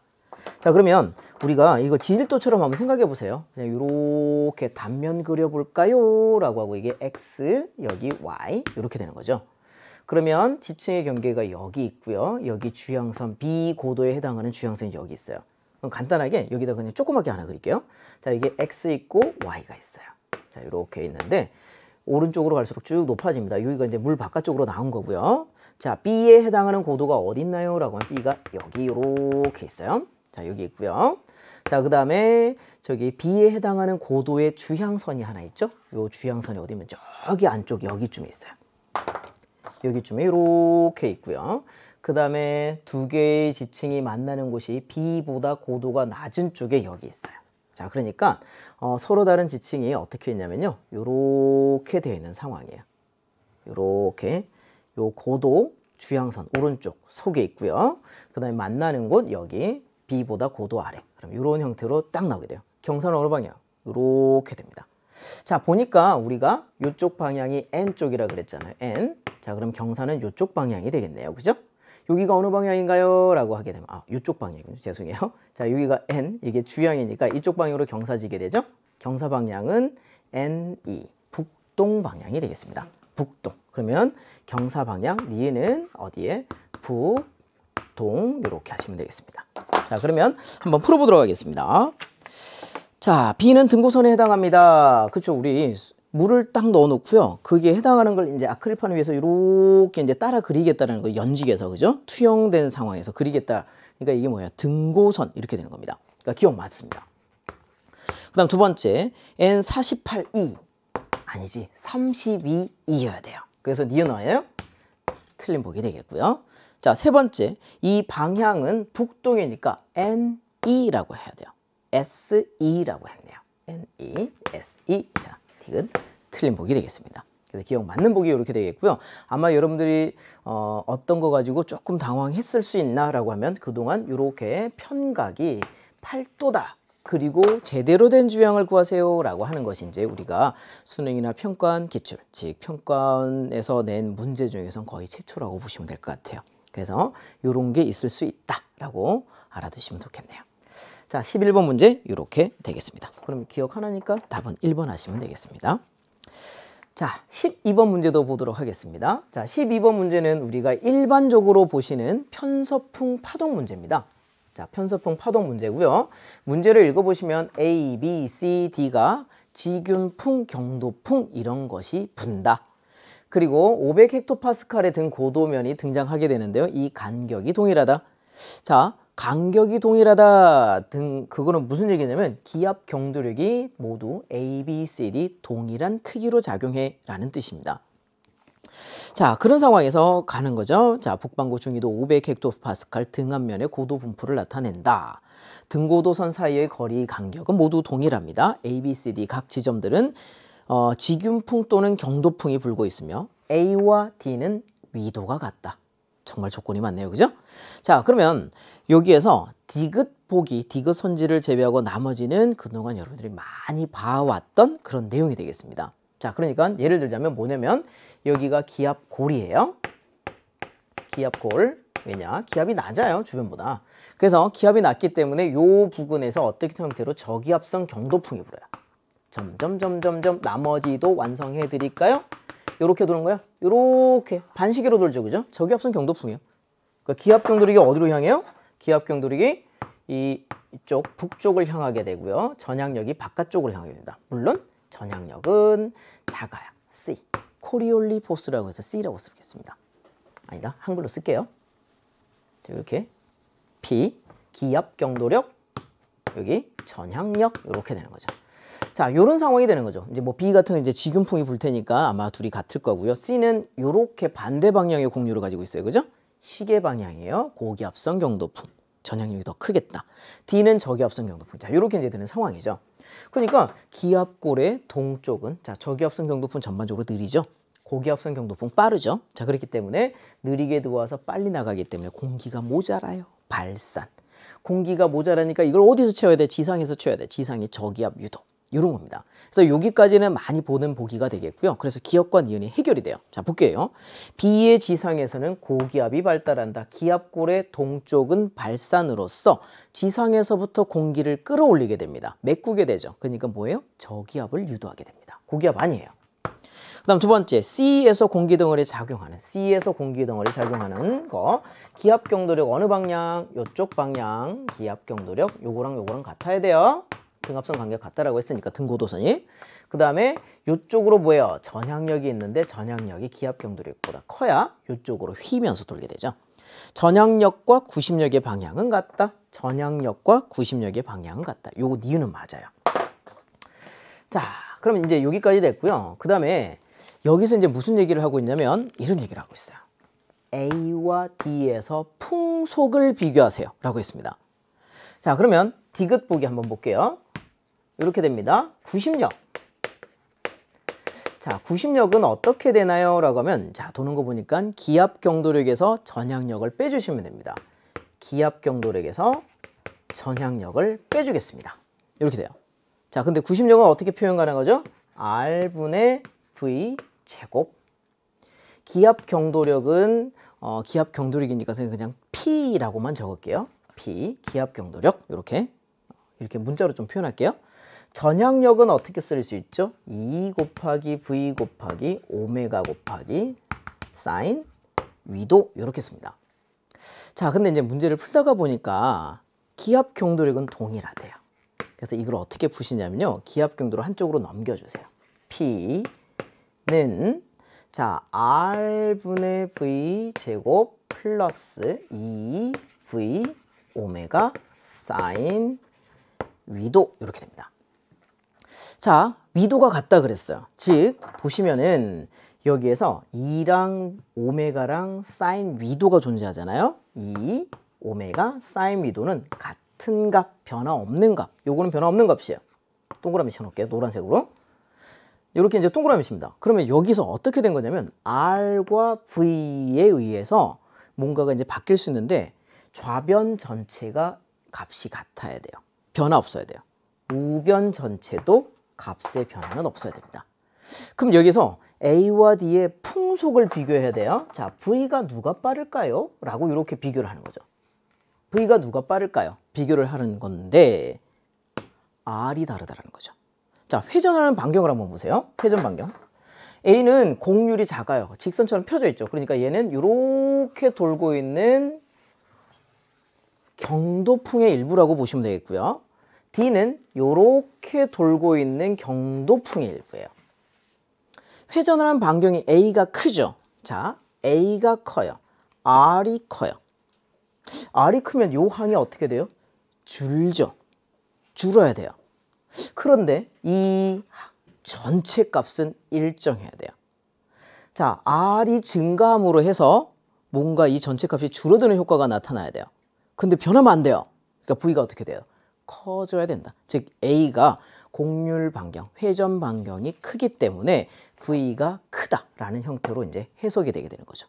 그래서 요거를 하셨으면 이게 풀리게 되겠습니다. 호호. 자, 그럼 뭐라 그랬죠? 딕은 A가 D보다 크다라고 했으니까 디귿 보기는 일단 맞는 보기가 돼요. 맞는 보기가 되고요. 기억, 니은, 디귿 중에서 여러분들이 아마 좀 생소한 부분은 디귿이 될 것 같아요. 그래서 디귿 요렇게 풀 수 있겠다라고 봐주시면 되겠습니다. 나머지 조건은 다 동일하고 R과 V에 의해서 뭔가 다 변수가 되겠죠. 움직이게 되는데 R이 커지게 되면 전체 값은 변하지 않아야 되기 때문에 V도 같이 커져야 된다라는 결론에 도달하게 되겠습니다. 그래서 이런 것들이 조금 어려웠을 것 같아요. 요거는. 이런 건 이제 생각 못했으면 전혀 접근할 수 없는 그런 형태의 문제가 되겠습니다. 자, 12번이고요. 그러면 니은 디귿이니까 답은 5번 하시면 되겠습니다. 자, 13번으로 넘어가 보도록 하겠습니다. 자, 13번은 우리나라 한반도의 지체 구조를 얘기하는 거고요. 이 지체 구조는 여러분들이 잘 기억해 두셔야 되는 겁니다. 요거는 이런 형태로 얘가 누구야? 라고 이렇게 물어보는 거죠. 자, 그러니까 보시면 한반도의 지체 구조의 일부를 나타낸 것입니다. A, B, C는 각각 경상분지, 영남육계, 태백산분지 중에 하나입니다. 라고 합니다. 자, 그럼 여러분들이 사실은 이거 모르셔도 그런 거 안 나와도요. A가 바로 태백산분지고요. 태백산분지. 그 다음에 B가 영남육계. 영남육계. 육계는 전반적으로 좀 오래된 친구들이죠. 그죠? 한반도에서 좀 오래전부터 존재해왔던 친구들이 되겠고요. 한반도가 이렇게 형성되기 전부터 존재했습니다. 이런 육계들이 부딪히고 하는 과정에서 한반도가 형성이 되게 되죠. 자, 분지는 전반적으로 태정물들이 많죠. 고생대 태정물도 태백산 분지에 많고요. 그 다음에 경상 분지 같은 경우에는 중생대 태정물들이 많습니다. 자, 경상 분지 이렇게 되겠습니다. 자, 경상분지, 영남육계, 태백산분지 이렇게 되는 거죠. 그럼 요걸 이제 찾으셨으면 끝나겠습니다. 기억 볼게요. 고생대에는 자, 한반도의 형성을 이제 물어보는 거죠. 그죠? 지도는 이렇게 되고요. 한반도의 형성에 대한 어떤 정보도 여기 나와 있지는 않습니다. 여러분들이 아셔야 되는 거죠. 고생대 때부터 우리 한반도에 해당하는 육계들은 북상하여 형성이 되게 됩니다. 그러니까 고생대 때 이 친구들은 좀 더 남쪽에 있지 않았을까? 이렇게 생각이 되는 거죠. 특히 이제 태백산 분지 같은데 뭐 석탄이나 이런 것도 나오기 때문에 상당히 저위도였다. 이런 걸 생각해 볼 수도 있습니다. 자, 그러면 현재보다 남쪽에 위치하게 됩니다. 맞는 보기 됩니다. 그 다음 두 번째, 성캄브리아 시대 변성압류는 아까 얘기했죠. 육계는 옛날부터 있었어. 영남 육계 있고요. 경기 육계 있고요. 저기 낭림 육계 있습니다. 이런 친구들은 성캄브리아 시대 때부터 계속 존재했고요. 우리나라의 가장 오래된 암석들이 주로 분포하게 되겠어요. 자, 그러니까 니은 어때요? 요거 맞는 보기 되겠습니다. 자, C층은 송림 변동의 영향으로 변성이 되었습니다. 자, 보시면 경상분지고요. 우리 보시면 이때 퇴적이 주로 경상분지 쪽에 퇴적이 된 게 뭐냐면 중생대 후기에 나타나는 경상 누층군이 다량 분포합니다. 자, 중생대 보면 대동누춘군, 경상누춘군 이렇게 있고요. 쌓여 있는 게 순서로 그러니까 대동누춘군 먼저, 경상누춘군 나중 이렇게 되고요. 그 다음에 송림변동 있고 대보조선운동이 있고요. 그 다음에 경상누춘군 이후에 불국사변동이 있고요. 그때 이렇게 나타나게 되죠. 그러니까 경상누춘이 쌓일 당시는요 이미 송림변동이라든지 혹은 대보조선운동은 다 끝난 시기입니다. 따라서 걔네들이 얘를 뭐 변성을 시키거나 이러지는 않겠죠. 관입을 하거나. 실제로 경상분지를 관입하는 거는 아까 뭐라 그랬죠? 마지막에 누구 있었죠? 불국사 변동이 있다 그랬죠? 불국사 화강암들이 이런 경상분지, 경상누충들을 많이 관입해서 들어오게 됩니다. 그래서 디귿은 어때요? 틀린 보기 되겠고요. 기억님 맞으니까 답은 3번 하시면 되겠습니다. 자, 14번으로 한번 넘어가 볼게요. 14번은 계산 문제죠. 이것도 우리 계산이 아마 여러분들이 조금 까다로우셨을 수도 있을 것 같아요. 자, 그래도 한번 계산해 봅시다. 뭐라 그러냐면 서에서 동으로 진행하는 두 천회파 PQ의 모습입니다. 천회파고요. 이게 왜 천회파냐면 파장 잘 보시면 200km, 255km예요. 250km예요. 뭐죠? 거의 쓰나미라고 보시면 될 것 같아요. 그런 정도가 진행하기 때문에 여긴 다 천회파. 요거 4km밖에 안 돼요. 그죠? 4km를 20배 해봐 얼마입니까? 80km잖아요. 그거보다도 파장이 길죠. 자, 이 파장 입장에서는 이 정도 4km 수심은 그냥 천회파 되는 거죠. 그럼 천회파는 우리 어떻게 되냐면 루트 V는 루트 G 곱하기 H 이렇게 됩니다. 자, 그럼 볼게요. G를 10으로 하라 그랬죠. 자, 여기 구해볼게요. 10m/s 제곱. 자, 루트 이렇게 씌우고요. 수심은 얼마? 4000m 이렇게 됩니다. 자, 4000m가 되기 때문에 이렇게는 이렇게 해주시고요. 구해주시면 얼마가 나올까요? 라고 하게 되면 4만 미터제곱 세크제곱. 그래서 얼마죠? 200m/s. 자, 그러니까 수심 400m, 4000m 지역에서 진행하는 PQ에 이동하는 속도는 얼마? 200m/s 되겠습니다. 200m니까 이렇게 보셔도 0.2km를 가는 거예요. 200m/s. 200m/s. 0.2 km/s. 아워 말고요. 세크. 이렇게 됩니다. 360 넣으면 3600 되고 60 나오겠네요. 자, 그럼 여기는 60m/s로 진행하게 되겠습니다. 자, 이렇게 되는 거고요. 아마 이게 x가 얼마인지 이런 거 지금 구해야 되겠다. 그죠? 그러니까 이것도 한번 구해 볼게요. 그냥 계산 문제입니다. 자, 보도록 하겠습니다. 기억. 4000m 해역에서 PQ 주기는 같습니다. 자, 파가 전달이 되게 될 때요. 자, 이런 걸 쓰는 거죠. 파가 전달이 될 때 주기를 쓰시면 주기 T분의 파장 L 이렇게 씁니다. 속도는 같죠? 파장이 다르죠? 주기도 다릅니다. 근데 주기가 같다고요? 그럼 안 되지. 기억은 틀린 보기 되겠습니다. 주기 누가 길겠어요? P가 Q보다 깁니다. 얼마? 1.25배 정도 길겠네요. 파장 비율만큼. 그 다음 두 번째, 수심이 360m인 요 해역이죠. 그죠? P의 속도는 얼마입니까? 라고 하면 60 나옵니다. 오, 요건 맞아요. 그죠? 이렇게 되겠습니다. 그 다음 세 번째, X가 90이야. 자, 90km야 라고 하는 걸 이제 구해셔야 되겠다. 그러면 구하려고 한다면 어떻게 하냐면 이렇게 갈게요. 이거 약간 물리 문제 같기도 하고 수학 문제 같기도 하고요. 자, 300km 간격을 가지고 쭉 갑니다. 왜냐면 여기 이제 속도가 똑같으니까 쭉 가요. 그리고 이제 Q가 땅 도달하죠. 자, 그럼 Q가 여기서부터 60m/s로 가요. 근데 P는 여기서 얼마로 갑니까? 200m/s로 확 가요. 이렇게. 아, 그러니까 지금 어떻게 되나요? 라고 하면 앞에는 60, 뒤에는 200으로 가니까 간격이 확 좁혀지기 시작합니다. 언제까지 좁혀질까요? 라고 하면 이렇게 와서, 자, 앞에 거는 생각하지 마시고, 자, P가 오다가 Q가 안에 땅 들어갔어요. 이때부터 쭉 와서 여기 올 때까지 계속 간격은 좁혀져요. 그리고 여기서부터는 다시 또 같이 진행하니까. 그러면 결과적으로 P가 여기에 와서, 자, 여기 간격이 얼마였죠? 지금 300km니까 300km를 떨어져 있는 요 간격을 쫙 좁혀나가는 그 시간 동안 간격은 좁혀지게 됩니다. 자, 계산 한번 해볼게요. 300km를 가는데 얼마 걸립니까? 그래서 선생님 요거 썼어요. 초속 0.2km야. 초속 0.2. 그럼 얼마 걸립니까? 0.2분의 300 하면 얼마 나오죠? 1500. 1500초 동안 이런 일이 벌어집니다. 1500초 동안. 자, 어떻게 되나요? 라고 하면 1500초 동안 P는 얼마나 가나요? 자, P는 이렇게 해서 지금 가게 되고요. 1500초 동안 가게 되고, 그 다음에 Q 한번 생각해 보시면 되겠다. 1500초 동안. 1500초 위에 이제 P는 어디 와 있어요? 여기 딱 와 있겠죠. Q는 어디 갔나요? 그럼 여기서 출발해서 1500초 쭉 진행해서 갔어요. 그게 바로 X겠네요. 그죠? 자, 그러니까 여기 300km였다가 얘는 60m/s로 이제 진행을 쭉 하면서 여기까지 딱 온 거예요. 아, 여기까지. 그러면 이제 1500초 동안 Q가 진행한 거리만 구하면 되겠어요. 1500초. 그죠? 그 다음에 60m/s. 60m/s로 얼마? 1500초를 갔기 때문에 미터 이렇게 나옵니다. 이렇게 60초. 미터/s. 자, 그러면 이제 얼마가 되나요? 라고 하면 미터니까 이거 1000으로 나면 킬로미터가 되겠죠? 얼마? 6이랑 1.5 하면 9. 그래서 90km 이렇게 나오게 되죠. 그래서 디귿에서 뭐라 그랬냐면 x는 90이야 라고 했기 때문에 디귿 어때요? 맞는 보기 하시면 되겠고요. 니근 디귿 답이고 답은 4번 하시면 되겠습니다. 자, 이번엔 15번으로 넘어가 보도록 하겠습니다.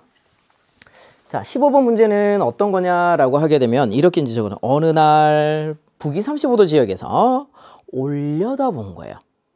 그러니까 이 그림을 이걸 잘 그려주시면 이게 해석이 좀 더 잘 될 수 있어요. 잘 보세요. 천구 지면의 관측자 기준으로 이렇게 긋고요.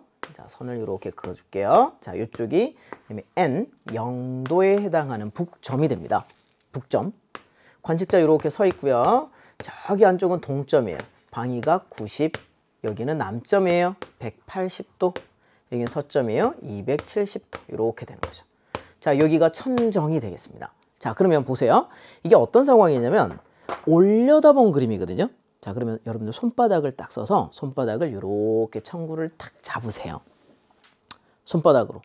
그리고 내가 올려다본 거죠. 손바닥을 본 거예요? 손등을 본 거예요? 손바닥을 본 거죠. 자, 잡고 손바닥이 보이게끔 이렇게 놓은 거예요. 자, 이렇게 잡았을 때 선생님 중지 쪽이 북점, 방위각 0도를 가리키게 되고요. 새끼손가락 쪽이 동점, 90도를 다 가리키게 돼요. 그래서 이걸 갖고 와서 이렇게 갖고 와서 이렇게 놔두면 새끼손가락이 이쪽으로 가게 되죠.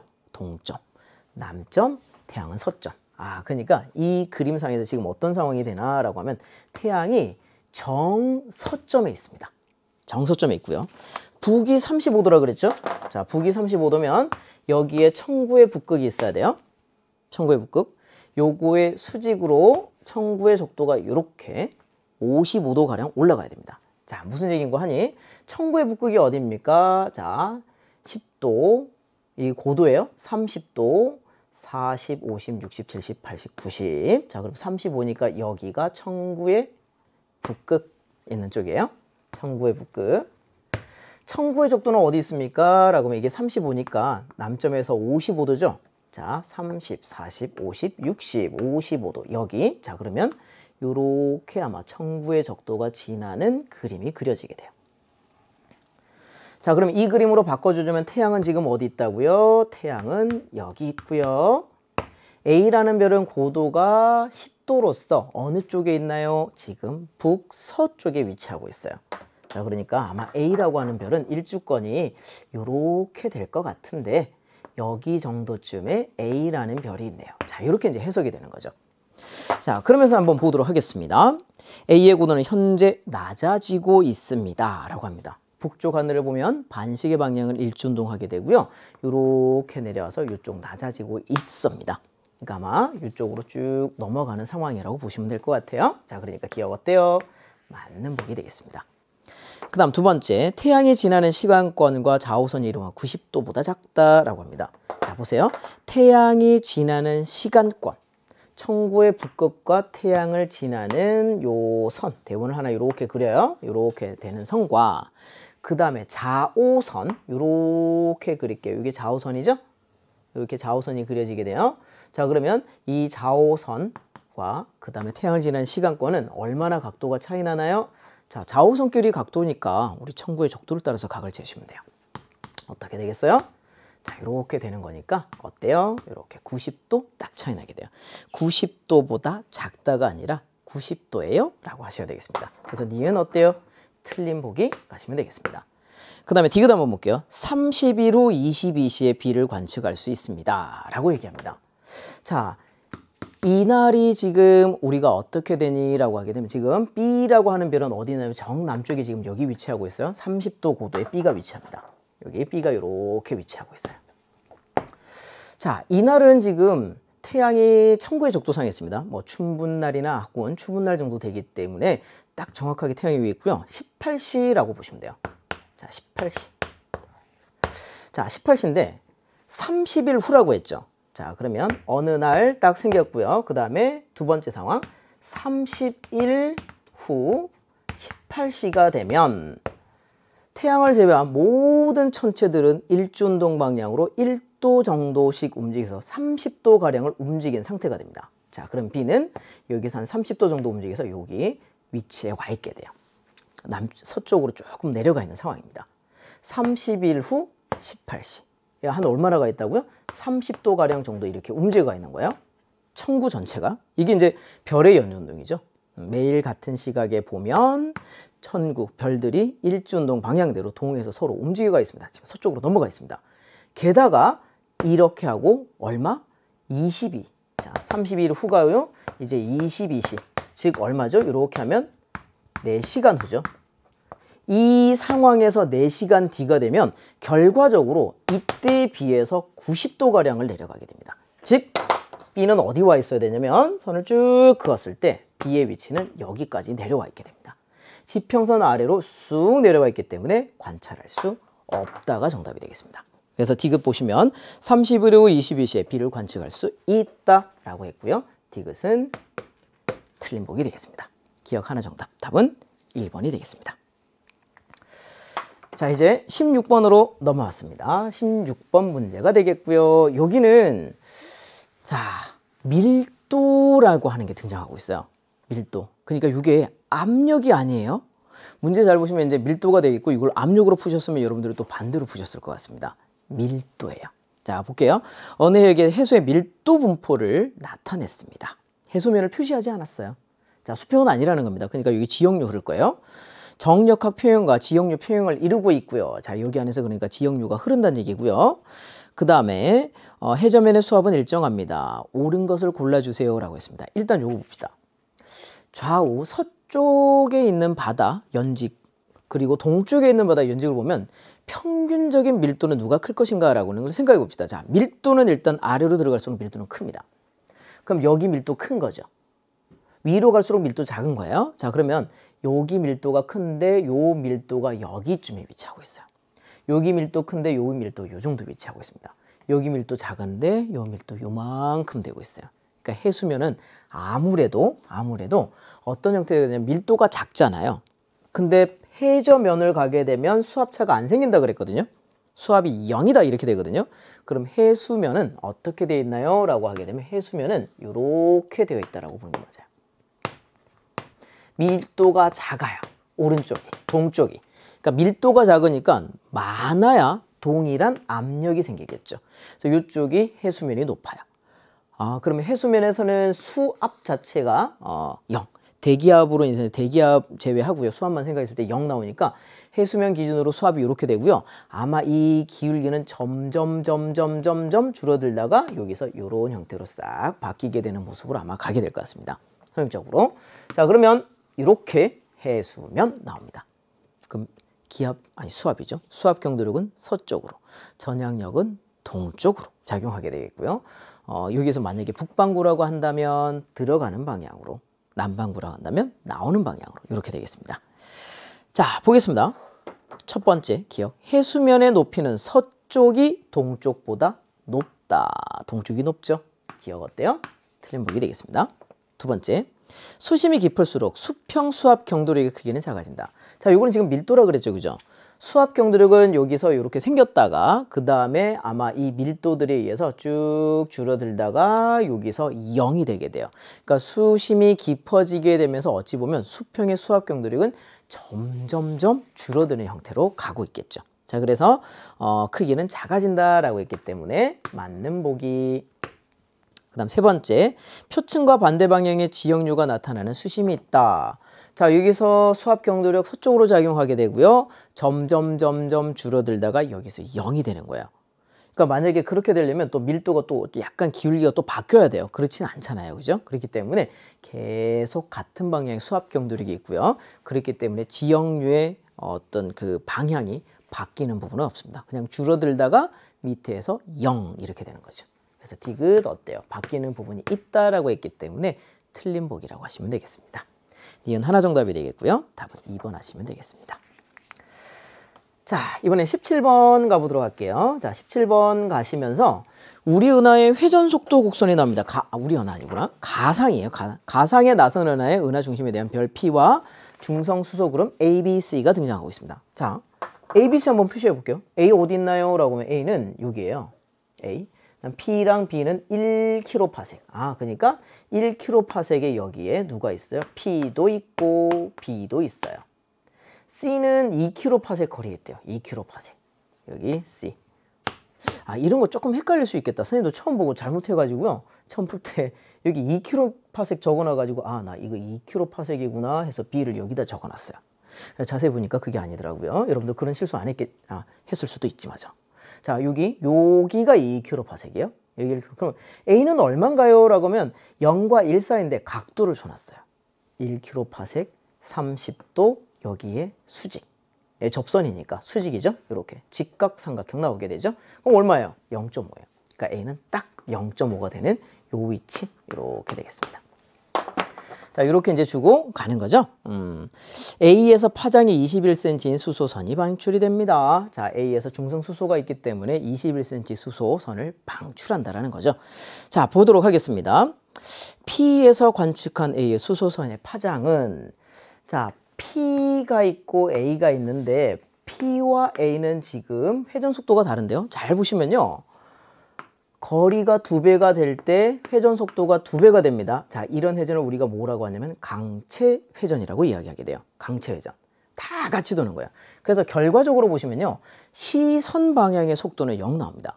자, 우리가 10도 움직이면 얘도 10도 움직이면서 서로 간의 거리에 변화가 안 생겨요. 그렇기 때문에 시선 속도는 변화가 없습니다. 즉 무슨 얘기냐면 A에서 방출한 21cm 전파는 우리한테서 파장의 변화가 생기지 않습니다. 라고 하시면 되겠습니다. 자, 그래서 일단 기억은 어떤 보기가 되겠습니까? 라고 하면 길다라고 했으니까 틀린 보기 됩니다. 혹시 만약에 내가 굳이 진짜로 하고 싶다면 이런 형태로 해주시면 돼요. 그냥 여기다가 선을 이렇게 하나 그려드릴게요. 1kPa 선 하나 이렇게 그리고요. 그 다음에 30도 각도로 이렇게 선을 하나 그을게요. A가 어디 있나요? 라고 하면 A가 여기 있어요. 자, 그러니까 한번 보세요. 우리 P라고 하는 점이 속도가 200이에요. 자, 이쪽 방향으로 얼마를 가고 있다? 200 이렇게 가고 있어요. A는 지금 이쪽 방향으로 얼마를 가고 있다? 요 방향이죠. 완전 시선 방향으로 100으로 가고 있어요. 그죠? 100, 여기 A, 여기가 P 이렇게 되는 거예요. 자, 그러면 P라고 하는 우리의 이 공전 속도를요. 두 갈래로 나눠주세요. 요렇게 벡터 분해를 하는 거예요. 이렇게 요거 아까 얼마였죠? 여기서 30도였어요. 60도, 요거 30도. 자, 그러니까 요거 길이 얼마 나와요? 100. 그렇죠. 요거 길이 얼마 나와요? 100 루트 3. 이렇게 나옵니다. 자, 그러니까 뭐냐면 우리 P는 시선 방향으로 100으로 가고 있고요. A도 시선 방향으로 100으로 가고 있기 때문에 똑같은 속도로 가고 있잖아요. 시선 속도 0 나오는 거죠. 그래서 21cm 전파가 파장의 변화가 안 생겨요. 길어진다, 짧아진다 이러시면 안 돼요. 기억 틀린 보기. 다음 두 번째, P에서 관측한 B의 접선 속도는 자, 이번에 저기로 한번 가볼게요. B라고 하는 친구가 있습니다. 여기 B라는 친구가 있죠. 자, B라는 친구가 있고요. 이 B라는 친구는 어떻게 가고 있습니까? 라고 하게 되면 자, 이번에는 이렇게 한번 그려볼게요. 자, B는 이제 어디로 가고 있나요? 라고 하면 여기다 선을 이렇게 놓을게요. 여기 30도고요. 자, 그 다음에 여기 60도고요. 그 다음에 선을 다시 한 번 더 이쪽으로 한번 쓱 그어볼게요. 자, 똑같은 거리 이렇게 가고 있습니다. 이렇게 되고 있고요. B가 지금 어디로 가고 있나요? 라고 하면 이쪽 성분의 수직으로 이렇게 가고 있는 거예요. 자, B는 지금 어떻게 가고 있냐면 요 접선 방향 요거의 수직 방향으로 가고 있는 거죠. 이렇게. 자, 그러니까 B는 어디로 가야 되나요? 라고 하게 되면 이쪽 방향으로 이렇게 가고 있는 거예요. 200. 자, 200. 크기 똑같이. 우리 B는 요거니까. 그러면 우리가 이제 접선 방향을 좀 분석해 봐야 돼요. 접선 방향. 그러면 우리가 봤을 때, 이쪽 아니죠. 죄송해요. 이쪽이죠. 요거의 직각이 아니라 요거의 직각이었죠. 자, 요거의 무엇? 직각 방향으로 요렇게 가는 거야. 200. 요렇게 그럼 요거를 내가 이쪽 성분과 이쪽 성분으로 분석하는 거야. 자, 분석을 해보게 되면 30도, 60도 요거 30도 똑같이 또 나오네요. 요거 30도 나오니까 요거 얼마 나와요? 100 루트 3. 루트 3. 자, 우리는 이쪽으로 100 루트 3 가고 얘는 이쪽으로 100 루트 3 가기 때문에 상대적인 속도를 구하면 200 루트 3이 나오게 돼요. 이쪽으로 슉 가는구나. 이렇게. 그래서 니은은 보시면요. 상대적으로 얼마 나오면 200 루트 3이 나옵니다. 라고 이렇게 얘기하고 있어요. 그래서 어때요? 200 루트 3이다. 라고 했기 때문에 니은 맞는 보기 하시면 되겠습니다. B와 C 사이의 궤도 사이의 별들을 케플러 회전을 합니다. B, C의 케플러 회전을 한다는 얘기는요. 속도가 줄어야 돼요. 이렇게 멀리 갈수록 속도가 줄어야 되는데 일정하게 쭉 유지되고 있기 때문에 케플러 회전이라고 볼 수는 없습니다. 자, 디귿은 틀린 보기. 디귿은 좀 비교적 간단한 문제였던 것 같고요. 기역과 니은은 각각 시선 속도와 접선 속도를 물어보기 때문에 이런 형태로 그림을 그리셔서 풀어주시면 되겠습니다. 자, 니은 하나 정답이고요. 답은 2번 하시면 되겠습니다.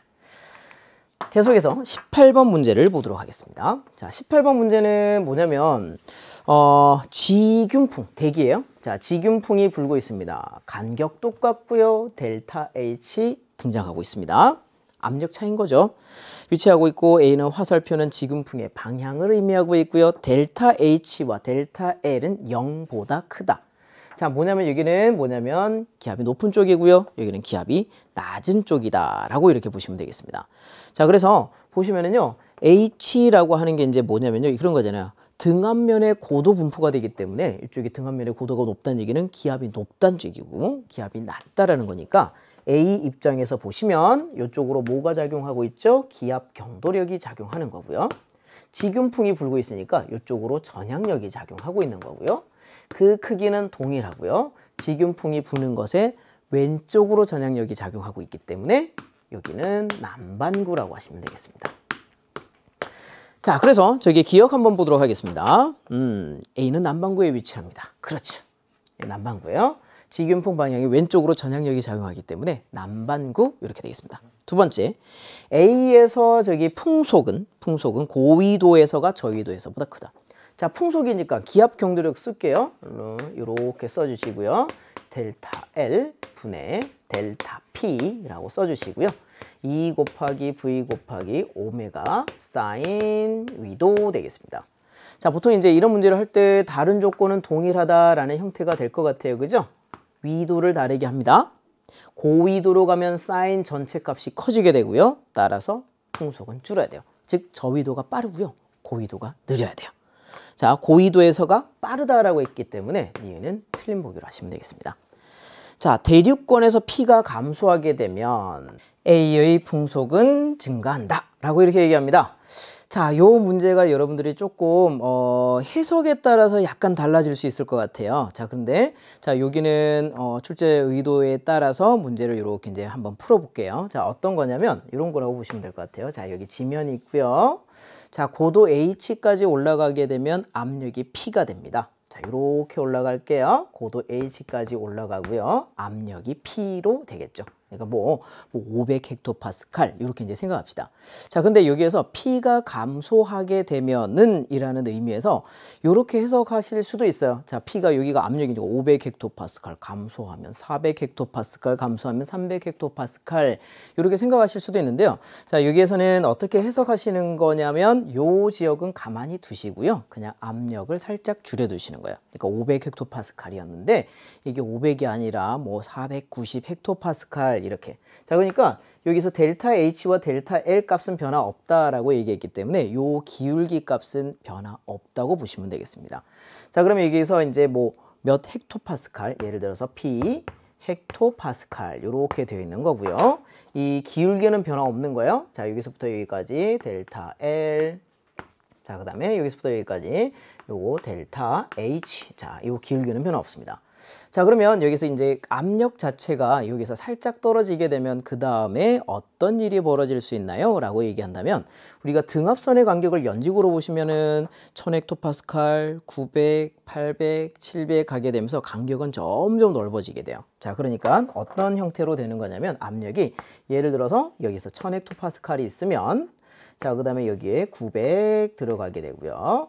그 다음에 800헥토파스칼이 등간격으로 가는 게 아니라 조금 더 높은 곳에 이 간격이 넓어지게 돼요. 이렇게. 자, 그러니까 이 등압선의 간격이 넓어지기 때문에 자, 만약에 압력이 살짝 줄어들게 되면 좀 어느 정도 줄어들게 되면 이 지역에서 등압선의 간격이 살짝 넓어진다고 보시면 되겠고요. 그래서 여기서 앞에 여기서 차이 나는 압력의 차이가 이전에 비해서 줄어든다고 보시면 돼요. 그래서 여기 좌변에 보시면요. 어떻게 보시냐면 압력이 줄어듦으로 해서 밀도라든지 이런 것들은 크게 변화 없고요. 뭐가 변하게 되냐면 압력 차이가 줄어든다. 그래서 기압 경도력이 줄기 때문에 속력이 줄어든다라는 형태로 이렇게 이제 해석할 수 있다라는 것입니다. 그래서 이렇게 디귿 어떤 보기, 틀린 보기 이렇게 해주시고요. 기억 하나만 정답하시면 되겠습니다. 자, 18번에 그러면 1번 이렇게 해주시고요. 그 다음에 19번으로 넘어가 보도록 하겠습니다.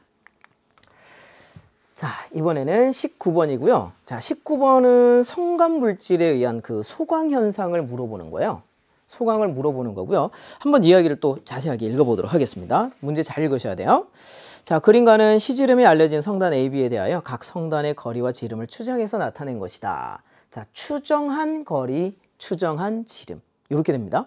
자, 그러니까 시지름은 우리가 뭐 다른 효과 없잖아요. 그냥 요 크기로 보이네요 라고 하는 거고요. 그럼 각도는 변화 없는 거예요. 추정한 거리가 만약에 잘못돼서 크다면 추정한 지름도 큰 거고요. 추정한 거리가 만약에 작다면 추정한 지름도 작겠습니다. 자, 시지름은 우리가 변화 없는 값으로 이렇게 봐주시는 거예요. 자, 이렇게 됩니다.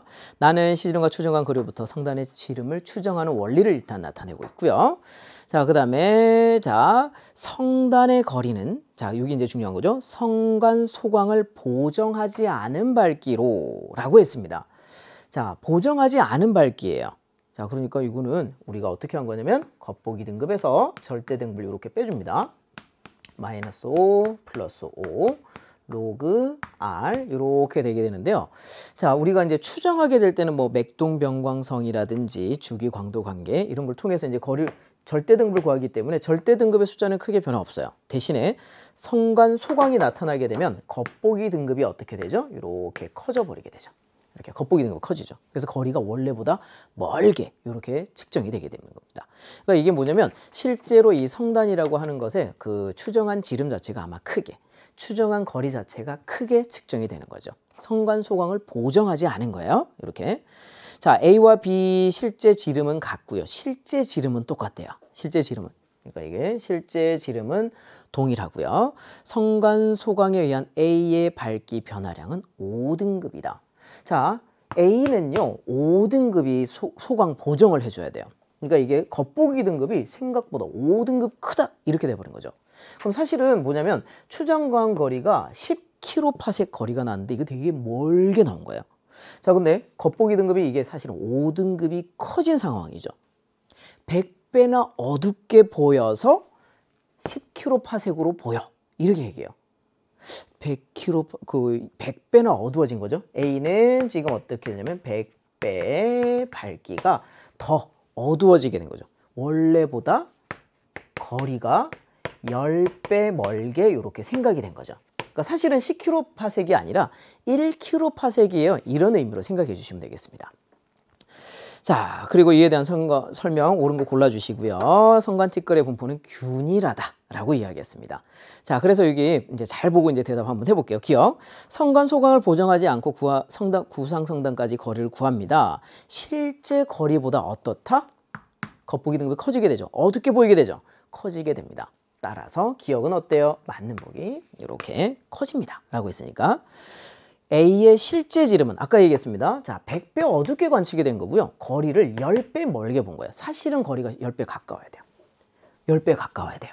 아, 그러니까 추정한 지름은 10배 줄어야지. 그러니까 DA가 아니라 DA보다 줄어야겠지. 요 이야기가 되는 거죠. 자, 그래서 실제 지름은 10분의 1 DA다. 그러면 니은 어때요? 맞는 보기 하시면 되겠습니다. 자, 그 다음에 B의 실제 거리는 10kp보다 가깝다라고 얘기했습니다. 자, 그러면 B 입장에서 볼게요. B는 추정한 거리가 100kp이 됐어요. 그러면 우리가 A를 추정한 것보다 더 멀리 있다라고 추정이 되게 된 거죠. 멀리 있다. 그러니까 사실은 성감 물질이 골고루 분포가 되어 있기 때문에 A처럼 5등급만큼의 소강 보정이 아니라 그거보다 더 해주셔야 돼요. 더 많이 지ing돼서 왔잖아요. 그러니까 더 많이 어두워지게 된 거고요. 그렇기 때문에 실제 거리는 10배보다도 더 가까워야 된다라고 이렇게 하시면 돼요. 그래서 디귿 보기에서 뭐라고 하냐면 요거는 10배보다 더 가까운, 즉 10kp보다 더 가까이 있겠구나, 이렇게 이제 생각을 하는 거죠. 그래서 디귿 보기에 어떤 보기? 가깝다라고 했으니까 맞는 보기로 이렇게 가주시면 되겠습니다. 그러니까 소강이 더 일어난 거예요. 더 멀리 있었으니까. 물론 이제 실제 지름 자체도 동일하다는 가정을 했기 때문에 그만큼 더 멀리 측정이 됐겠구나. A처럼 이렇게 많이 뭐라고 해야 될까? A보다 더 많이 소강 보정을 해줘야 되나? 더 많이 거리가 달라졌구나. 이렇게 이제 해석할 수도 있고요. 그래서 기억, 니은, 디귿 모두 정답이 되겠습니다.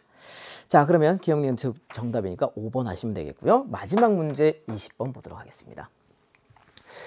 자, 20번 문제는요, 어떻게 이제 해석을 하냐라고 하는 거에 따라서 좀 다르게 될 건데, 여러분들이 아마 고민이 되게 많으셨을 것 같아요. 자, 그러면 일단 요 얘기를 한번 해볼게요. 지구 자기장을 표현하기 위해서는 자, 세 가지가 필요하다라는 말을 하게 됩니다. 지자기의 3요소라고 하게 되고요. 편각과 편각, 그 다음에 복각과 복각, 그 다음에 수평자기력, 이렇게 합니다. 자, 그러니까 이 세 가지를 가지고 우리는 뭐를 표현할 수 있습니까? 라고 하면 지구 자기장의 방향과 크기를 표현할 수 있다는 겁니다. 자, 예를 들어서 한번 해볼게요. 편각, 복각, 수평자기력이 있을 때 특히 복각과 복각 I죠. 수평자기력 H가 있으면 무엇을 우리가 구할 수 있습니까? 라고 하게 되면 지구 자기장의 크기를 구할 수 있어요. 크기.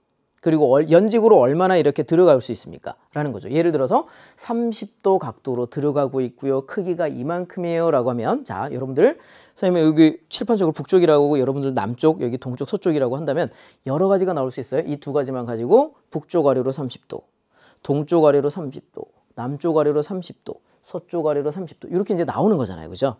여러 가지가 나오는데 이때 편각을 주면 어느 방향으로 내려가지? 이걸 주는 거죠. 자, 그러니까 이런 형태로 돼서 진북에 대해서 오른쪽으로 편각, 동편각이 되겠죠? 그러면 이쪽 방향이야 라고 하면서 크기와 방향이 정확하게 나오게 돼요. 그래서 이 세 가지를 가지고 지구 자기장의 크기와 방향을 정확하게 하는 거죠. 그래서 한번 볼게요. 이러한 것 중에서 지구의 자기장의 크기와 방향을 정확하게 할 수 있는 게 누구니? 라고 하는 거고요. 아마 여러분들이 고민을 되게 많이 하셨을 거예요. 4번, 5번 가지고 많이 고민하셨을 거예요. 왜냐면 1번, XYZ를 합니다. 자, 북쪽 성분, 동쪽 성분, 남쪽 성분으로 요거를 구합니다. 크기 나오고 방향도 정확하게 나옵니다. 요렇게. 두 번째, HDI, 수평자기력, 그 다음에 요렇게, 그 다음에 I. 자, 요건 뭐냐면 HDI니까 이게 뭐냐면 편각이잖아요. 방금 우리가 얘기한 책에서 항상 나오는 편각, 복각, 수평자기력 이야기예요. 자, 2번도 정확하게 표현 가능하고요. HZD, H와 Z와 D. 뭐냐면 복각이 등장 안 했죠. 대신에 H와 Z를 가지고 있으면 요 지구 자기장의 크기를 구할 수 있어요. 그리고 D 값을 알면, 편각을 알면 동쪽으로 이만큼 각도를 틀어줘야 돼. 이런 얘기입니다.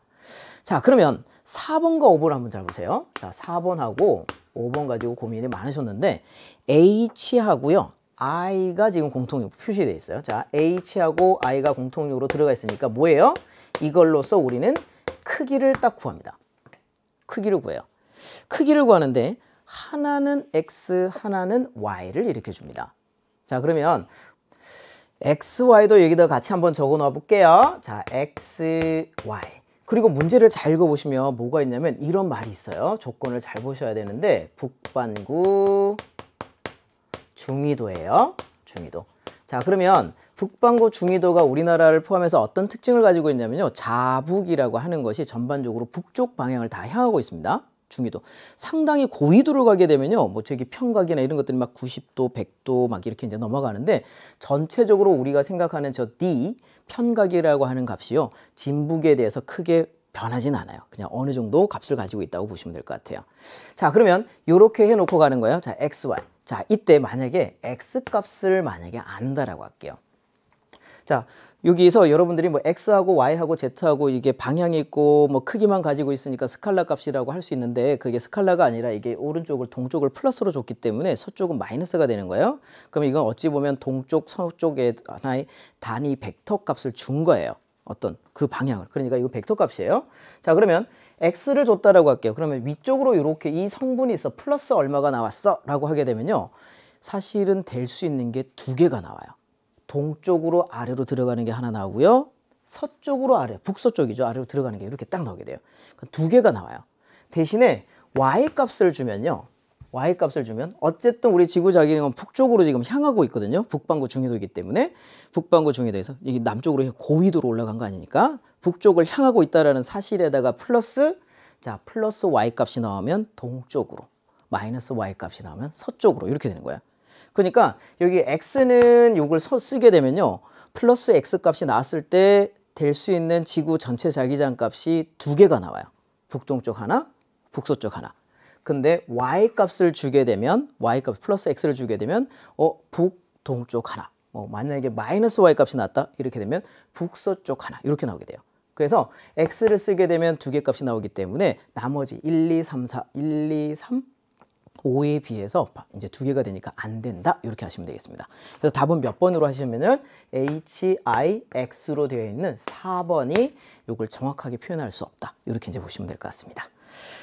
자, 이렇게 해서 이제 20번까지 마무리가 됐고요. 우리 수능 우리 조금 어려웠습니다. 이번 수능. 그래서 혹시 우리 고2 친구들도 좀 듣고 있을 수 있는데 이 친구들 보시면서 다시 한 번 더 어려웠던 문제들 다시 한번 잘 이렇게 응용해서 정확한 개념 확인해 보시면 다음번 수능 갈 때 상당히 도움이 될 수 있을 것 같아요.